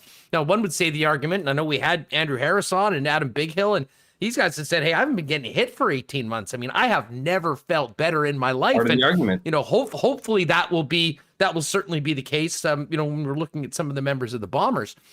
But at the same time, I have to think, you've got 2 classes of NCAA players coming out, a lot of guys looking for work, younger, and guys that actually have been playing over the last 18 months. It wouldn't surprise me at all if we got to a point, after Labor Day, we're getting to the week 6, week 7 of the season, and we start looking at the guys that are dominating in tackles and, the leaders in some of these, I think that there might be some names that CFL fans have never heard of before that can come in and maybe make major impacts, both out of need and necessity for teams, but also because of the opportunity there that so much has changed in the last 2 years. Well, and that's exactly it. I mean, when I say that how many of these established CFL players are going to fall out of the mix, you're just adding the other element where how many of these players who were in better shape, who played football more recently, are going to come in and just be at a completely different level than their counterparts. And then you're going to see the rise of maybe some guys that, again, like you didn't know or didn't have CFL experience or have a little bit of CFL experience enough to kind of get over some of those bumps, but again, have no idea who they are, who suddenly kind of shine. That's the beauty of this season for me, is that there are so many unknowns, and everything we think we know, we don't necessarily know it to be true. I mean, people can come on, and I'm not pointing out those two guys that were on your show, but if I'm interviewing anybody over this offseason, no one's telling me they're sitting on the couch eating a bag of chips and not doing workouts. I mean, why would you do that, right? So the reality is we're going to get the truth come training camp, and we're going to get the truth for some guys real early, because they're going to be, it's going to be a, as you often hear, it's tough to kind of get into football shape. So as much as you want to replicate a lot of that stuff, and you're right, Huss, too, at your earlier point, is that there is a benefit to some guys. Look at a guy like Matt Nichols, who might have been ready for the training camp in 2020, got an entire year, and knowing him, he probably did do a lot of work to ensure that, he'd have some stability in the game for him and his family. So, he's a guy who, although is injury prone, I think he would have put that work in, just given his paycheck and everything. There's a lot less incentive for other guys. So yeah, I mean, that's the beauty of this year, the fact that we don't know everything that's going to happen, and we're setting ourselves up for what could be some pretty interesting surprises. Yeah, no doubt about that. Hey, focusing on the ball, well, just to your point, yeah, there's never been a guy that says, hey, how are you feeling about the upcoming season? They say, well, to be honest with you, I didn't think there was a chance in hell that we'd be playing. I'm 35 pounds overweight, and I don't know what the hell I'm going to do coming to camp. Yeah, we won't get that. And there have been some players, back to the whole, restrictions on it. I mean, Brendan Labatt didn't retire. No, he just said that he's not down with that. And I've heard some rumblings from some other players, here in the city, not necessarily on the Bombers, that are, thinking twice about going there. Now, obviously, you pretty much had to make your choice already, because most of these guys had to be in quarantine in their markets and then getting into camp. But it is going to be a really interesting first week of training camp going forward. Focusing on the Bombers, what are the big questions for you about this team going into training camp, outside of the obvious ones that we have for each and every team, as far as where they're at after this long being off the field? Yeah, absolutely. Yeah. Besides all the other things we've been talking about, wondering what, age might do or off field stuff, there are obviously a couple areas of the roster that are, in question. I mean, when you lose Winston Rose and Marcus Sales on your boundary side, and your defense was essentially the crutch of your team, and the ball hawks that the secondary, proved to be at times. I mean, that's a tough fill-in. And right now, I mean, they don't really have a lot of guys that can fill in that spot. I mean, yes, they picked up Josh Johnson, but is he a boundary corner? Probably not. So, that's going to be an interesting spot. I mean, again, that could be given to a guy who is an up-and-comer who's just athletic and ready to ball out, but it was an established strength of the Bombers that's now perceived as a weakness. So the secondary is a bit of a question mark. The beauty for them is the O-line is essentially the same. Michael Couture is taking over for Cody Speller, who went to BC. That opportunity there to play. Sorry, he went to Toronto. That opportunity for them to be protecting a guy like Zach Collaros, because that's got to be a question. Because Zach Collaros came in and became the hero. All right, and I'm not trying to just constantly bring up his health. He proved that he was able to do it. He went on the road for all those games in the playoffs and proved that he's a champion and proved that he's the number one guy here. They are very thin behind him. Now, this is nothing against Sean McGuire, who I know the Bombers are high on, but if you don't have the game reps, and he certainly doesn't, I think he attempted 3 passes last year, you're a bit in trouble. Like, you're not the Hamilton Tiger Cats who have Dane Evans behind Jeremiah Masoli, right? And don't get me wrong, the Winnipeg Blue Bombers are not in a unique situation. There are other teams in the CFL that don't have a bona fide number 2. It's just, if you don't have that with Zach Collaros, and we know his injury history, there is a question mark there. So that's a bit of a concern as well. When you look at the defense side of things, I mentioned the secondary, the linebackers are still very much the same. The front is obviously good. You have Jeff Coate and Jefferson doing that. You lost Drake Nevis, but you have Steven Richardson who comes in, the stove who can play. He's not as good, but he's not a major drop off either. And you look at the offensive side of the game. I think I still think there's a bit to be a bit wanting in the receiver position. And, I know I wasn't going to touch health, but we all know how important Andrew Harris is to this team. So he needs to be that good to protect Zach, and he's not just a guy who runs and throws the ball. He's a big blocker. So, a lot of, I don't want to say pressure, but a lot of expectations on his shoulders. And you look at the receiver group, it's kind of the same thing, and so, will Zach Collaros be able to get more out of it? I know you had Cam Meredith on your show. He's an interesting pickup, obviously, a very interesting story. Can he regain some of that magic? We've seen a lot of NFL players come to this league and kind of flame out, but he's not old. He apparently is in great shape, and the knee problems behind him. So it'll be interesting to see what he can do. But I think that's one of maybe the weaker areas. And I'm not trying to trying to show shade on guys like Darvin Adams and all the rest of the crew. Obviously, you got Rasheed Bailey and Lawler and all those guys, and obviously you have it's an okay group at best. So my point is that you also have Buck Pierce as the offensive coordinator. Now I think that's a great thing, because I think Buck has been waiting for this opportunity for a long time. And I don't know why I forgot Nick Dempsey's name, but he's obviously, had a good season last year too. But Buck Pierce is the guy that everyone loves on offense. I'm not saying I didn't love Lapo. Lapo was the mind and everything, but there's a connection with Buck that is maintained with the quarterbacks and with the offense in general. And I'm really excited to see what he brings to this season this year, because he's been working under Lapolice, which has been an absolutely incredible opportunity for him to learn. He's turned down jobs in the CFL to be an OC in the past. This is his time. So what can he do with the offense? I mean, at the end of the day, I think the West Division is going to be tough. I think there's a benefit. We always count out Calgary when we see as much turnover as we've seen, but Calgary looks like they almost have too much turnover. Never count out Calgary. You never doubt them, though. So they're probably going to finish first, but it's a very competitive West Division. And that's kind of where, you might be a little bit more critical of teams' areas, because playing in the West, you need to be better, and what we've seen from the West, there really isn't a crazy weak team. Now the East has also apparently gotten better, if you've heard those narratives. That might add a little bit of intrigue into the season. But as far as the Bombers go, they're in a good situation. They're definitely obviously have the coach. They obviously have the systems in place. There's a lot of continuity that's going to benefit them in training camp. They have a great athletic therapist and Alain Couture, who is going to do a great job making sure that players aren't, have a very, the best possibility not to be injured. So anyways, it's just really exciting to get them back on the field. But the Bombers will be, in my opinion, and going through all the teams like I have over the last 2 weeks, they are up there in the conversation, and they will be contenders to repeat in 2021. Two things for me, and we'll talk about this as we get into camp and into the season. The loss of Medlock and the long snapper. We don't talk a lot about long snappers don't get the credit they deserve. Special teams is so huge in the Canadian Football League. That's been a strength ever since Medlock got here. Can that still be? But let me ask you this, Jeff, because you brought up Lapo's gone. Buck Pierce is the new OC. Chris Streveler's gone.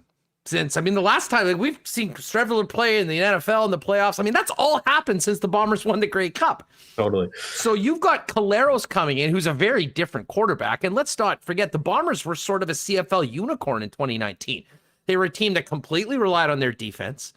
They had minimal passing numbers for the most part and ran the ball both with their quarterbacks and their running backs more than any team in the Canadian Football League. Based on the changes, both roster, coaching, and especially at the quarterback without having a Streveler in the mix, how different do you think this Bomber offense is going to be, and how much more pass heavy should we expect it to be, considering how they won the Grey Cup, which is a very unconventional CFL method right now in this era? Yeah, I think they should be a deeper throwing team for sure. That's obviously been kind of, the knock. It's also been a bit of a strength for them. Clearly, this offense over the last 3+ years has been run through, or 3 years have been run through Andrew Harris. It was obviously a massive safety net. If you looked at, his receiving numbers and his yak yards, I mean, those added up, right? And so, what can you expect from Andrew this season will be a big one. But, as far as like this offense, you're right, Huss. I mean, you bring up a ton of good points. I mean, I think the reality is because they have such a good offensive line, because that ability to buy time and protect a guy like Zach Collaros is so massive. I mean, if they would have Ottawa's offensive line right now, I mean, I'd be talking about how the Bombers would likely finish last in the West, just because you need that time and space. And, Zach Collaros is, yes, his resume is short with the Bombers to a certain degree. And you're right, there's definitely a unicorn element to that, and that the defense, drove them to the Grey Cup. But you also got to understand that this guy's Zach Collaros is a lot more mobile than Matt Nichols and can extend plays. Now, what Matt Nichols was great at was being risk averse. And it almost kind of got to a point where it was almost excruciating because he never tried those plays. And those plays being like the one where you go back to that last ditch effort play from Zach Collaros to Darvin Adams in the back of the end zone, that would not, I wouldn't even give you a percentage of the times Matt Nichols would complete that. And again, this isn't a shot against Matt Nichols as a player. It's just the way he worked and how risk averse he was. He wouldn't even have made that throw.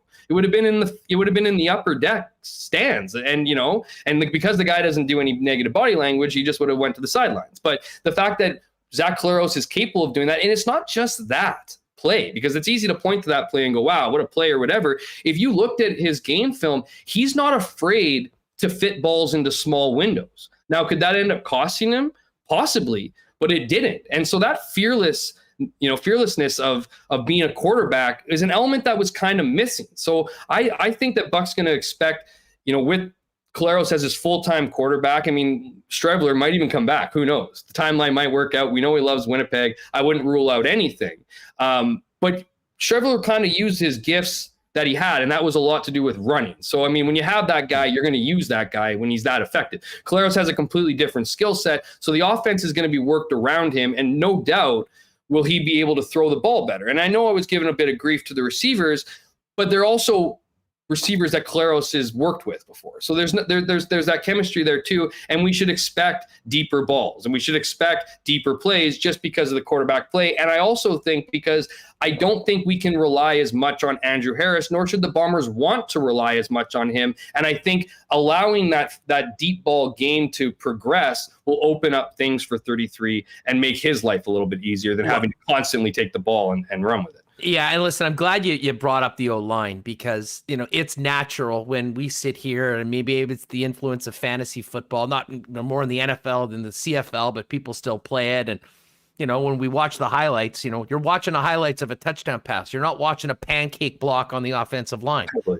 But when you look at the Bombers, and, we've talked about the running game and the defense, I mean, the Bombers kicked the Hamilton Tiger Cats ass on both sides of the line of scrimmage relentlessly for 60 minutes in the Grey Cup, and that's why they're Grey Cup champions.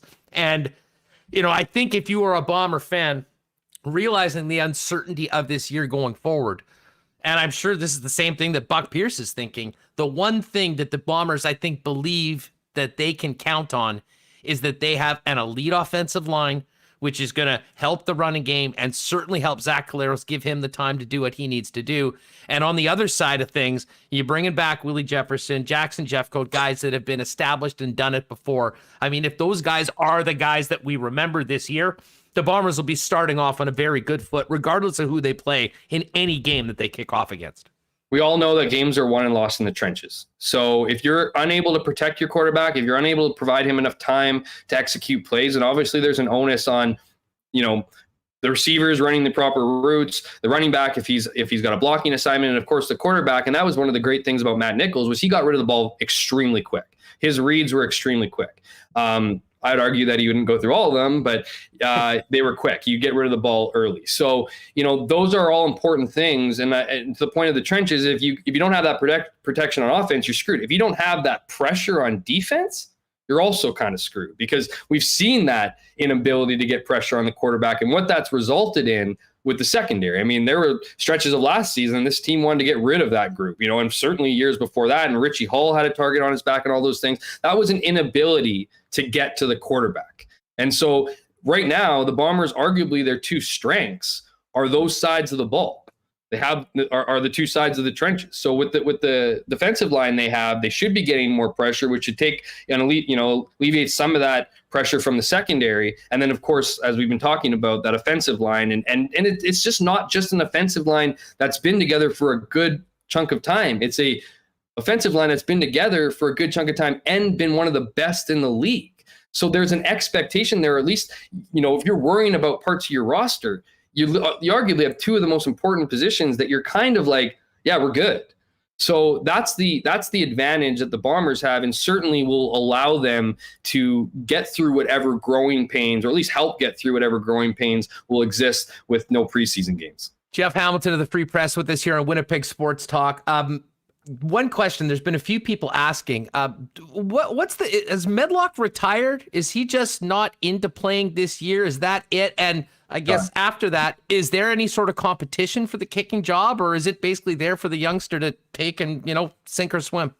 Yeah, so that was kind of the question that was kind of up in the air, because Medlock's kind of played this game a little bit where he's waited, right? I mean, even the 2019 season, we all thought that he was kind of done. He was going year by year before that, and then, decided to come back. And so once they won the Grey Cup, there was questions going into 2020, and then when they didn't have a season, it kind of seemed almost like an obvious move, unless Justin had all of a sudden had this, was reignited with this love of the game and wanted to come back. So, but even leading up to these preseason calls, we had Mike O'Shea talk about it, and he said, he definitely made it sound like he wasn't coming back, but then Kyle Walters ultimately came out and said he wasn't. So he's not coming back. He's enjoying life. I'm sure there were some of the restrictions in the family. He's got small kids, obviously, and there was probably a bit of a headache. And if you're already on the fence, then there's the element of negotiation too, because he had a very handsome signing bonus in 2020, which was a lot of his salary in 2020 that he got and didn't have to play. So I don't know if that plays into it, just giving some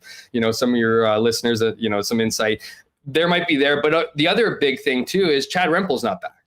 So Chad Rempel, and you mentioned the long snapper, they're like a tandem, and if you know anything about Justin Medlock, if you read anything or ever heard him talk, he was very meticulous. He is very, very, very meticulous in his kicking. And part of that, and like I said, this guy's the kind of guy who's there's angles and directions and coaching, and he'll make a guy like the backup long snapper and holder do 1,000 reps, and just there's a science to it. But a big piece of that, experiment, if you will, is Chad Rempel as long snapper. So when Chad Rempel was not coming back to the Bombers, and I think that decision was made relatively early, I think it kind of spelled the end for him. And we'll see. I mean, maybe he gets bored and all of a sudden wants to, and this Mark Leggio guy who the Bombers drafted, they're, high on, which is kind of interesting to me. And I'm not saying that this guy came and he set lots of records and he was great. We've seen that before at the U Sport level, and we've seen, success doesn't translate to the CFL game really ever. Lewis Ward obviously being somewhat of an exception, but we all know his crazy story,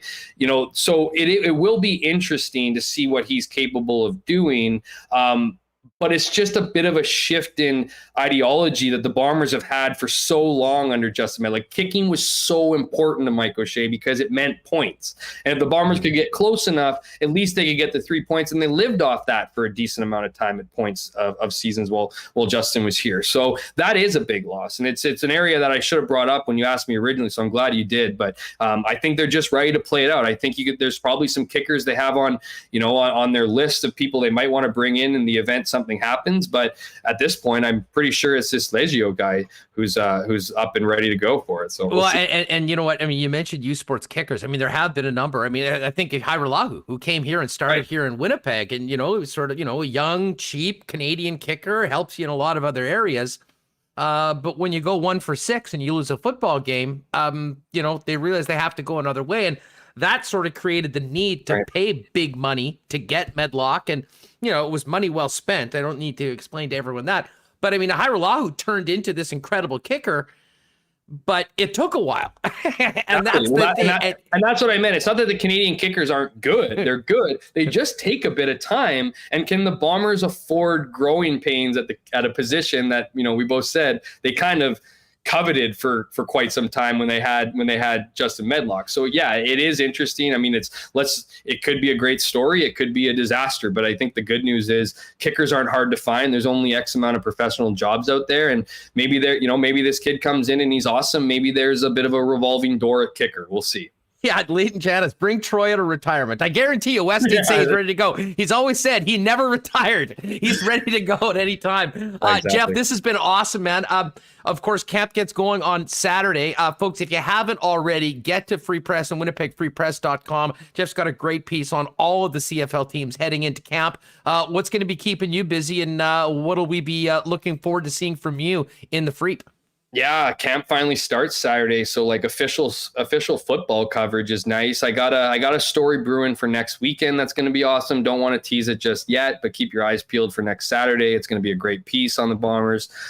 Just kind of keep them busy, man. I mean, I'm always doing my regular kind of beat reporting coverage, whether it be hockey or football, and I always got about 5 or 6 irons in the fire on the outside, just waiting to pop out. So probably a lot of uneasy people out there. No, I'm just kidding, but it's an opportunity to kind of it is a great opportunity to get back to a beat. I will say that that's my immediate future. I will stay on the investigative stuff. I have been. There's been stories I'm digging into and constantly been working on, so that's kind of in the background, but I really am looking forward to just getting back to football and sharing some insights and talking to some guys. I think that's one of the biggest things I've missed over the last 16 months here is talking to people, talking to players, talking to people around the CFL. I think that's one of the beauties, and that includes fans, and getting emails and being able to talk about crappy losses and great wins and all those kind of things. Those are all part of the job and things that I like. So those are on the docket beginning Saturday, and we'll see what this team looks like. We're going to get an answer to a lot of the questions that we brought up over this interview. So, well, and I guess speaking of interaction with fans, I mean, we've all had such a great time, in this new medium, interacting with people on these shows. And of course, CFL 360 is going to be starting. You'll be joining DB on that. Any idea when we can look forward to the first 360 with the two of you?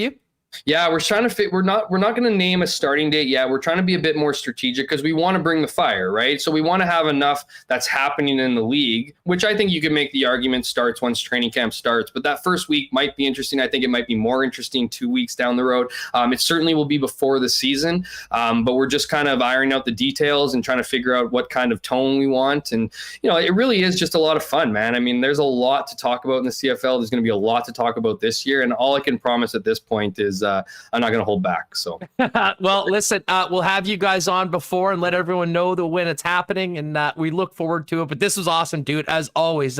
Thanks for doing this, and we will catch up for one of these very soon. Yeah, when you sold that, I was like, oof, I want to try one of those soon. Hopefully it's with you at the other end of the table. So great having me on, man. Thanks a lot. Take it easy, dude. There he is, Jeff Hamilton from the Winnipeg Free Press. Give him a follow on Twitter at Jeff K. Hamilton. And I look forward to CFL 360. Going to be a show, I believe, weekly at least, with Bombing and Jeff Hamilton contributing to that. Big shout out to our friends at Assiniboia Downs. We had... Well, I'll ask Remis in a second how he did. I got one win last night. Didn't quite make the 20 back, but to have a few winners in the last couple days was big. We have to wait till live racing returns on Monday. And listen, we heard yesterday there will be more relaxing of some of these health restrictions, I would think, especially considering we had 2,000 fans at the soccer game last night. I see no reason why they won't be able to get at least a certain number of people in for live racing. So we'll let you know about that. In the meantime, the Terrace Dining Room is open and you can get in there, but you have to have a reservation. So for Monday, Tuesday, or Wednesday, if you want to get in, bet on the horses, be there at the track and eat some incredible food, you can do that at Assiniboia Downs. Find out more at AssiniboiaDowns.com and make your reservation. Of course, as always, you can bet the track here in Winnipeg and races around the world at HPIBet.com. And man, I have to tell you folks, I know we've been talking a lot about Aikens Lake and this incredible fly-in fishing lodge here in Manitoba. I am so excited. I have not really done anything, generally fun since I went to Houston in January of 2020.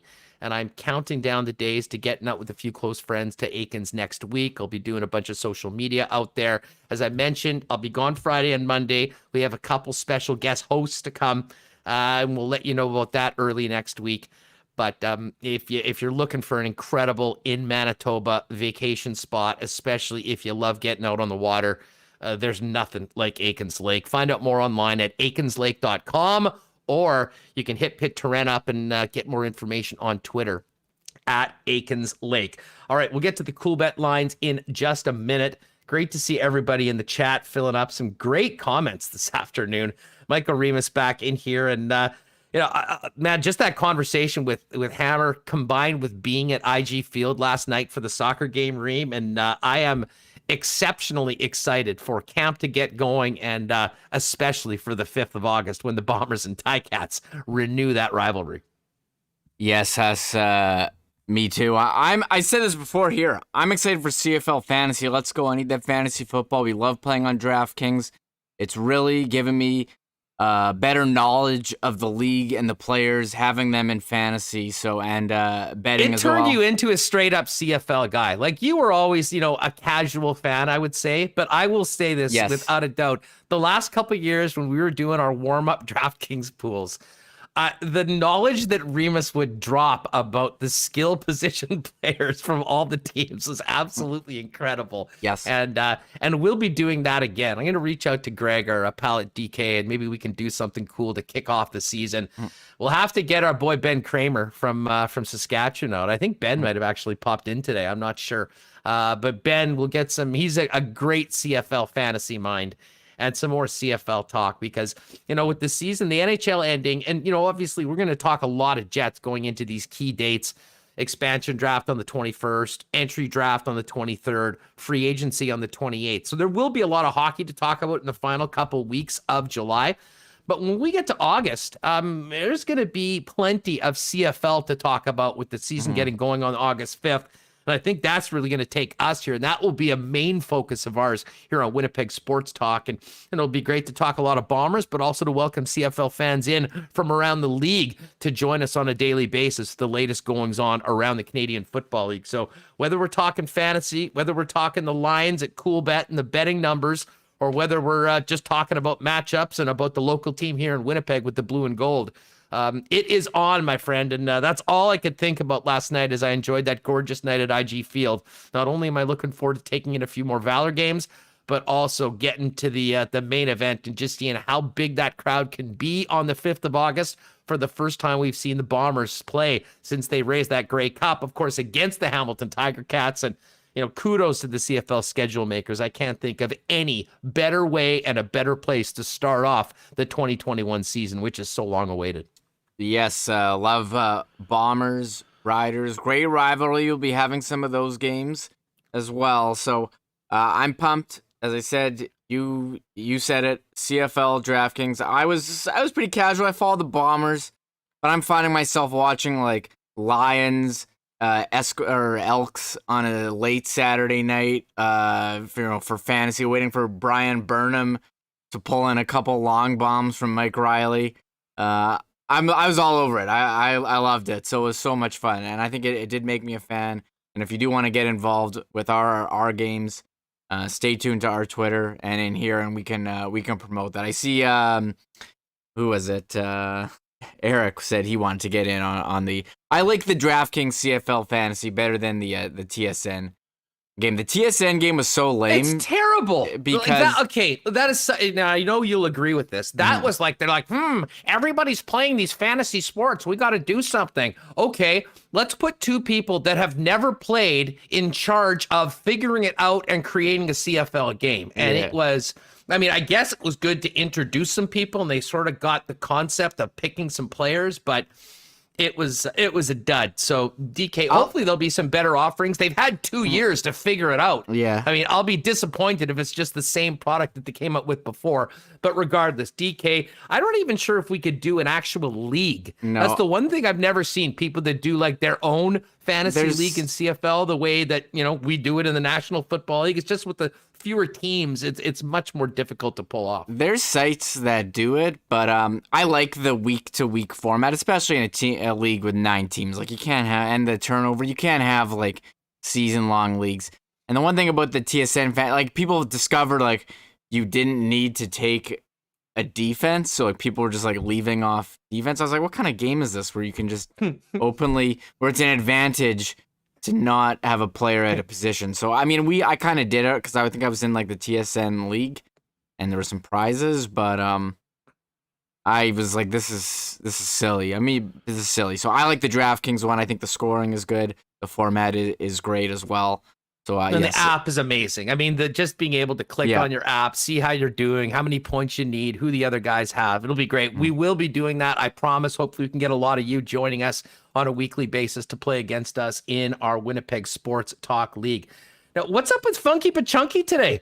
Funky's in a bad mood or something. Besmirching the great sport of soccer. Well, bad news, Funky Pachunky. Two things on soccer. A, despite the loss last night, the Valour FC game was incredible. I cannot wait to get back. I suggest everyone taking a Valour game if they haven't already. As long as you got that double vax card, you can get in.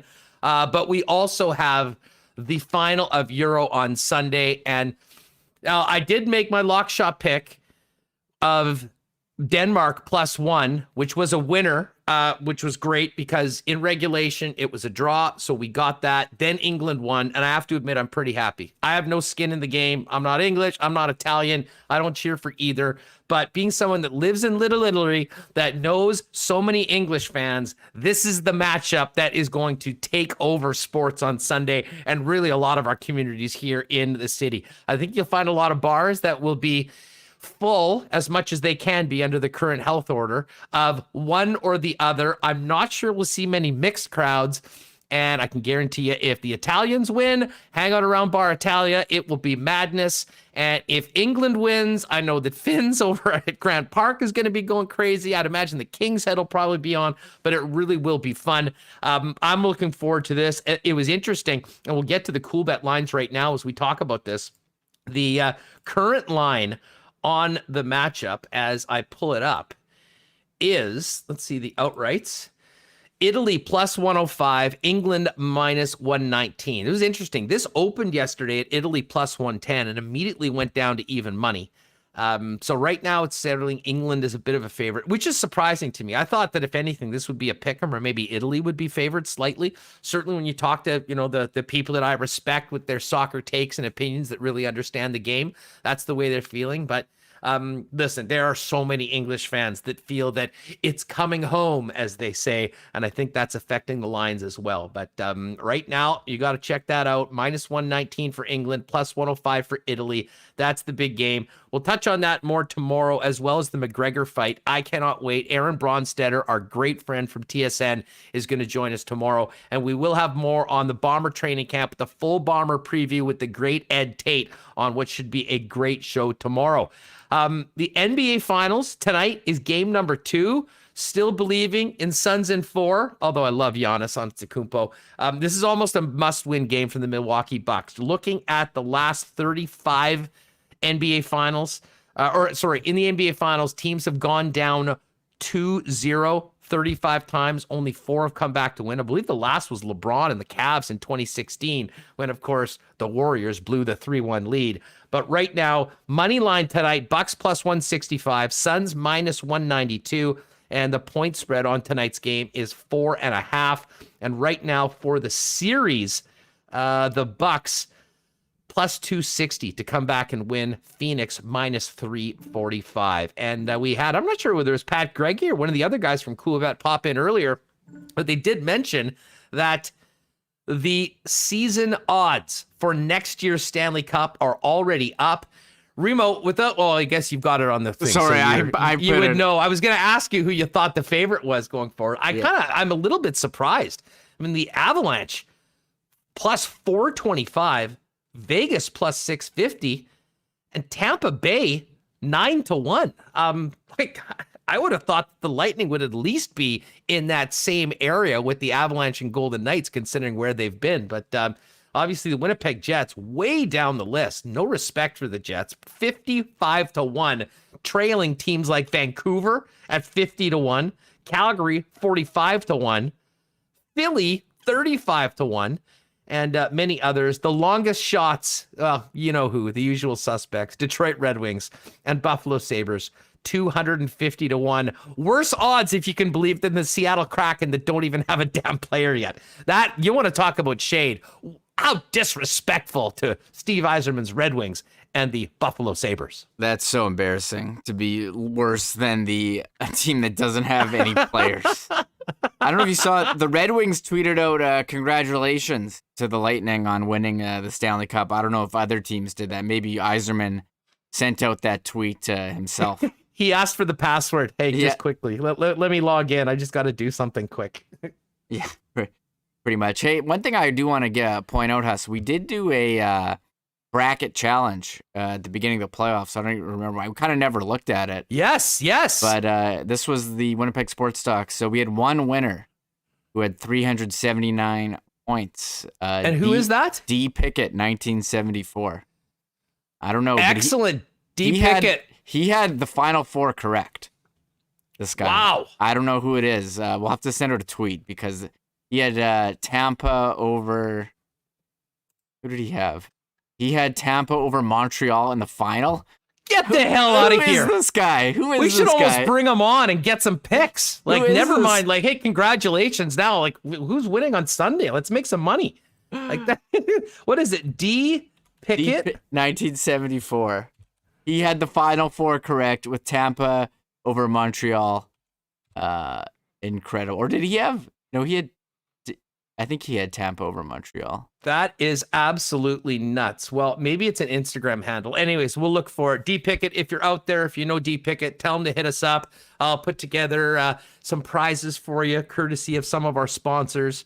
That is absolutely amazing. The fact that somebody had a Tampa Montreal final with a perfect final. That's not our leaderboard. That's a different one. Sorry. That's the one for. That's everyone. This is our winner was not going to happen. Sorry. Okay. Well, D. Pickett, whoever you are, that's still. I'm an idiot. Incredible. I'm an idiot. That's still incredible. That's someone true. Had that. That's true. That I'm an idiot, or that's incredible. Both. Both. Sorry, this guy won. He had Winnipeg and Tampa in the final, and Tampa winning. So. This was actually our winner. Okay, and who is the winner? I'll erase that part. Not going to happen. I guess he just picked a bracket that he didn't think was going to happen. Okay, and so not going to happen is the winner. Is the winner of the Winnipeg Sports bracket. Yeah. Not going to happen. Congratulations, not going to happen. It happened, and you're the winner. And we'll get a BP gift card for you, and maybe a hoodie as well from DraftKings. So hit us up. Let us know, and congratulations on that. You were 10th, Huss. Really? I thought check my bracket. I thought my picks were terrible. I know I went with the Jets. You had Vegas and Tampa. Yeah, I had the entire East Division wrong. Like everybody lost. I think I had Pittsburgh and Washington playing in the second round. So yeah, well, it didn't go that well. Anyways, thanks to everyone for doing that. We will definitely do some more pools going forward, and thanks to our sponsors. Clark Lawyer was right up there. You know Clark? Yeah, he was second. Clark Lawyer. I don't know who that is. Nicely done. I've seen Brian McFadden on DraftKings. Yeah, Hungarian Hammers. That's Toth. Is that Toth? That's Toth. Okay. Yeah, that's his name from our fantasy team. So, anyways, thanks to everyone that played. Thanks for remembering, Remis, that we did that, because needless to say, after some of my picks early on, didn't really think I was in the mix. I was good in the first round. After the first, there's Justin F. I've seen him in chat. Where am I? Am I 1290 sucked anyways? Who's that? Oh, there's BA. He's 49. Small Buff I've seen. Crispy Critter. Where am I? I'm like way down there. Yeah, you gotta go a couple pages forward, I think, Reem. Literally, like at the bottom. Okay, I'm not on here. I don't know. Something's wrong. Oh, there I am. 68th. Almost a nice number. Yeah, just not quite. All right, we got to get to a couple more things before we finish up the program heading into tomorrow, and of course, that is the Wimbledon semifinal between our boy Denis Shapovalov, the Canadian, and world number one Novak Djokovic. A little bit of money's come on in Shapo. I've just got Coolbet right up here. He's plus 777. I think yesterday it was plus 811. Djokovic still minus 1111. So Djokovic an absolutely huge favorite in this game. Shapo will be a massive underdog, with goes without saying, but it was interesting to hear him talk about the upcoming match after he won yesterday, saying, how excited he is, and he's playing as well as he ever has. And, we all know what they've done in their past, but when it starts tomorrow, it'll be 0-0, and the better player will win. And man, he's on a roll right now. So I cannot wait for that, Reem. And man, what a huge day for Canadian tennis that would be if he could get there. I mean, Milos Raonic has done it before, got to the semis, maybe even to the final, if I'm not mistaken. But for a young player, Chapo, Felix, to both get to the quarters, and now him with the opportunity to, and I mean, listen, if he's able somehow to beat Djokovic, you're looking at another semifinal with Berrettini and Hurkacz, the 7th and 14th seeds. I mean, he would be right in there. I mean, the huge out right now is Djokovic, who's a minus 400 favorite to win the entire thing.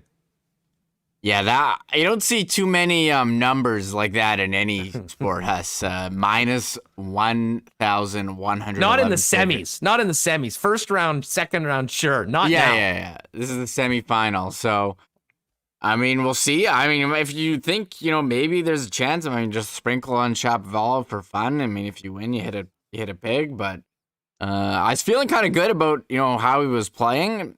And then you look at, maybe he could beat Djokovic. Why not? Then you look at a number like that, you're like, oh, maybe not. But I'm going to be tuned in. That's going to be awesome tomorrow.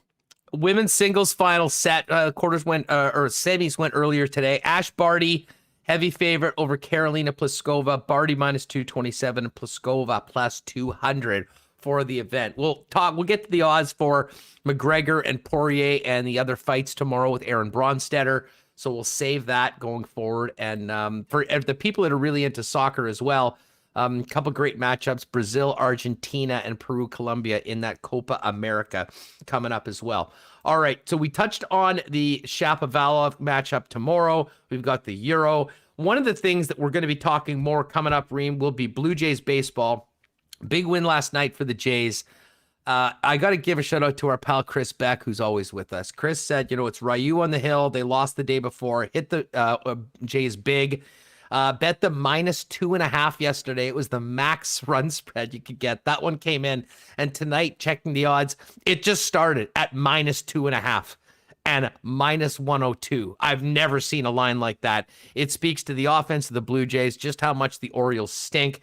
And the Jays really do need this win. I mean, you do not want to lose a series at this time of the season to a team like Baltimore. And it was interesting. I was hearing, I believe it was Rash McDanny earlier today on with Rod talking about more potential moves for the Jays. The Cubs won yesterday, but they lost, I believe, 11 in a row. Craig Kimbrell, with 2 years left of team control, potentially out there, listen, it would cost a lot to get him out of Chicago, but when you consider the makeup of this Jays teams right now, what they need, man, an arm like Kimbrell coming out of the bullpen could be huge for the Blue Jays.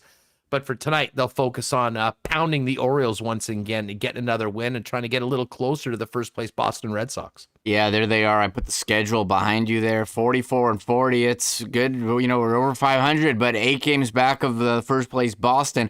And it's funny, I keep hearing how terrible.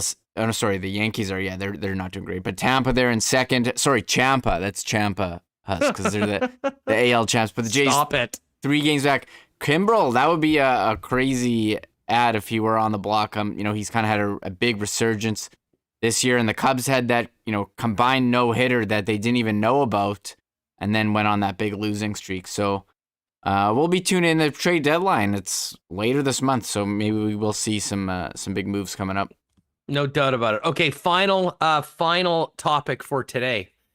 And I cannot believe it, but the Tokyo Olympics begin in just over 2 weeks, the 23rd. I kind of thought it was in August, but no, it's starting on the 23rd. And Remo, if you heard today, fans banned from the Olympics as Japan struggles with the COVID surge. Now, I will tell everyone, if you're on social media, prepare for a bunch of takes of people that'll be like, cancel the Olympics, it shouldn't happen. The exact same thing we heard when hockey decided to go into a bubble and play. I don't know why. I mean, you think we would have learned by now. If there's an issue, I get it. You can't have fans.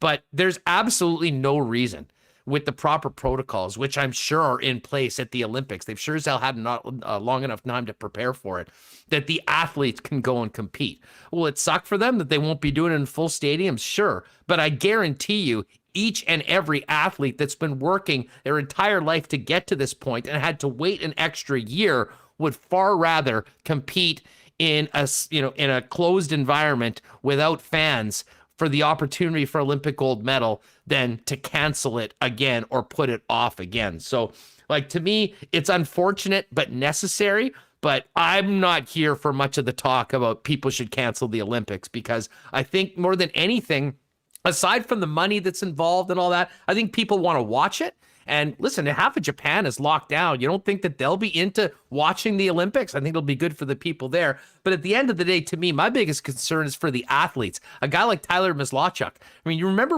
our conversation with him last year when it was canceled? He had to come back, quarantine, wasn't sure whether it'd be later, was training in his basement. And, he's finally made the Olympic team. I saw Des Scott and the girls today announce the Olympic team. I mean, these athletes have worked their whole lives. They deserve the opportunity to compete, even if, unfortunately, there's no fans. But I don't see any reason why the game should be canceled.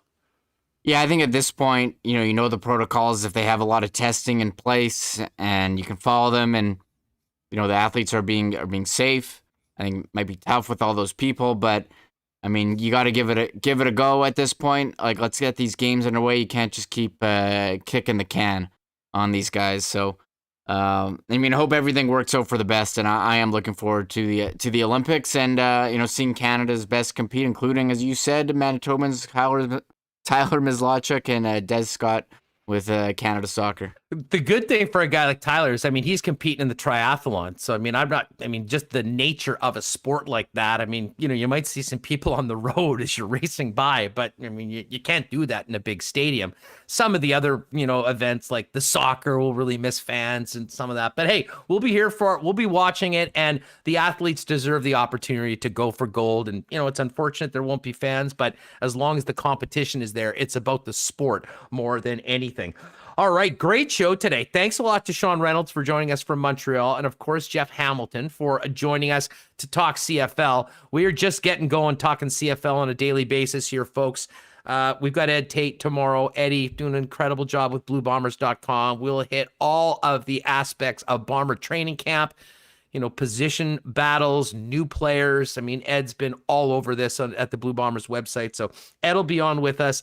And as I said, we don't talk a ton of UFC on this show, but there's a big event on the weekend. And anytime Conor McGregor gets in the ring, everyone's talking about it. The rematch, the third fight in the trilogy between McGregor and Dustin Poirier. And one of my all-time favorite dudes to talk to, Aaron Bronstetter, is going to join us tomorrow. It should be a great show.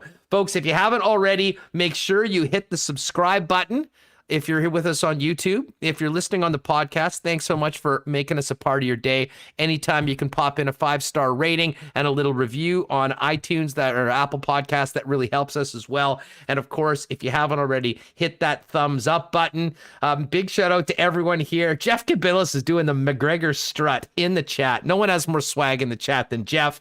To our friends Leighton and Brown Eyed Girl and Tracy, Gitch Lishka, who has an interesting theory on marijuana could be used to hide other substances, they say. Well, I don't know how many substances you've been hiding, Gitch, but you'd probably be a good person to talk to. We got Sean Knox. Thank you. Sean agrees with me with the take on the Olympics. Of course, Taylor, John, Funky but Chunky. Cheer up, Funky, but still great to have you here. Mitch, the Godfather, Mitch from WHT. Of course, Mitch Jansen as well, and everyone else popping in every day. We got a big show Friday. We will get ready for that big fight on the weekend, more training camp. We will talk about the big tennis match tomorrow. We'll see whether it's still going when we're on the air, but we will certainly be following it and get you ready for another big weekend. Again, Valour back in action. If you're looking to get out to a game Sunday at 12:30, which is a little unfortunate time. It'd be nice if they could even move that up an hour so soccer fans could both go to the game and make sure they're there to see the full 90 of England and Italy. But I'm sure they will figure it out. Once again, thanks to all of our great sponsors, Little Brown Jug, Boston Pizza, Royal Sports, Nick and Nicky DQ Group, Breezy Bend, Not AutoCorp, Assiniboia Downs, Aikens Lake Wilderness Lodge, and Coolbet Canada. Shout out to Michael Remis and all of you in the chat. Have a great night tonight, and make sure you join us tomorrow at 1 p.m. to kick off the weekend here on Winnipeg Sports Talk Daily. Oh my God! Oh! Shut it down! Let's go home! Thanks for tuning in to Winnipeg Sports Talk Daily. Make sure to subscribe on YouTube and your favorite podcast feed at winnipegsportstalk.com.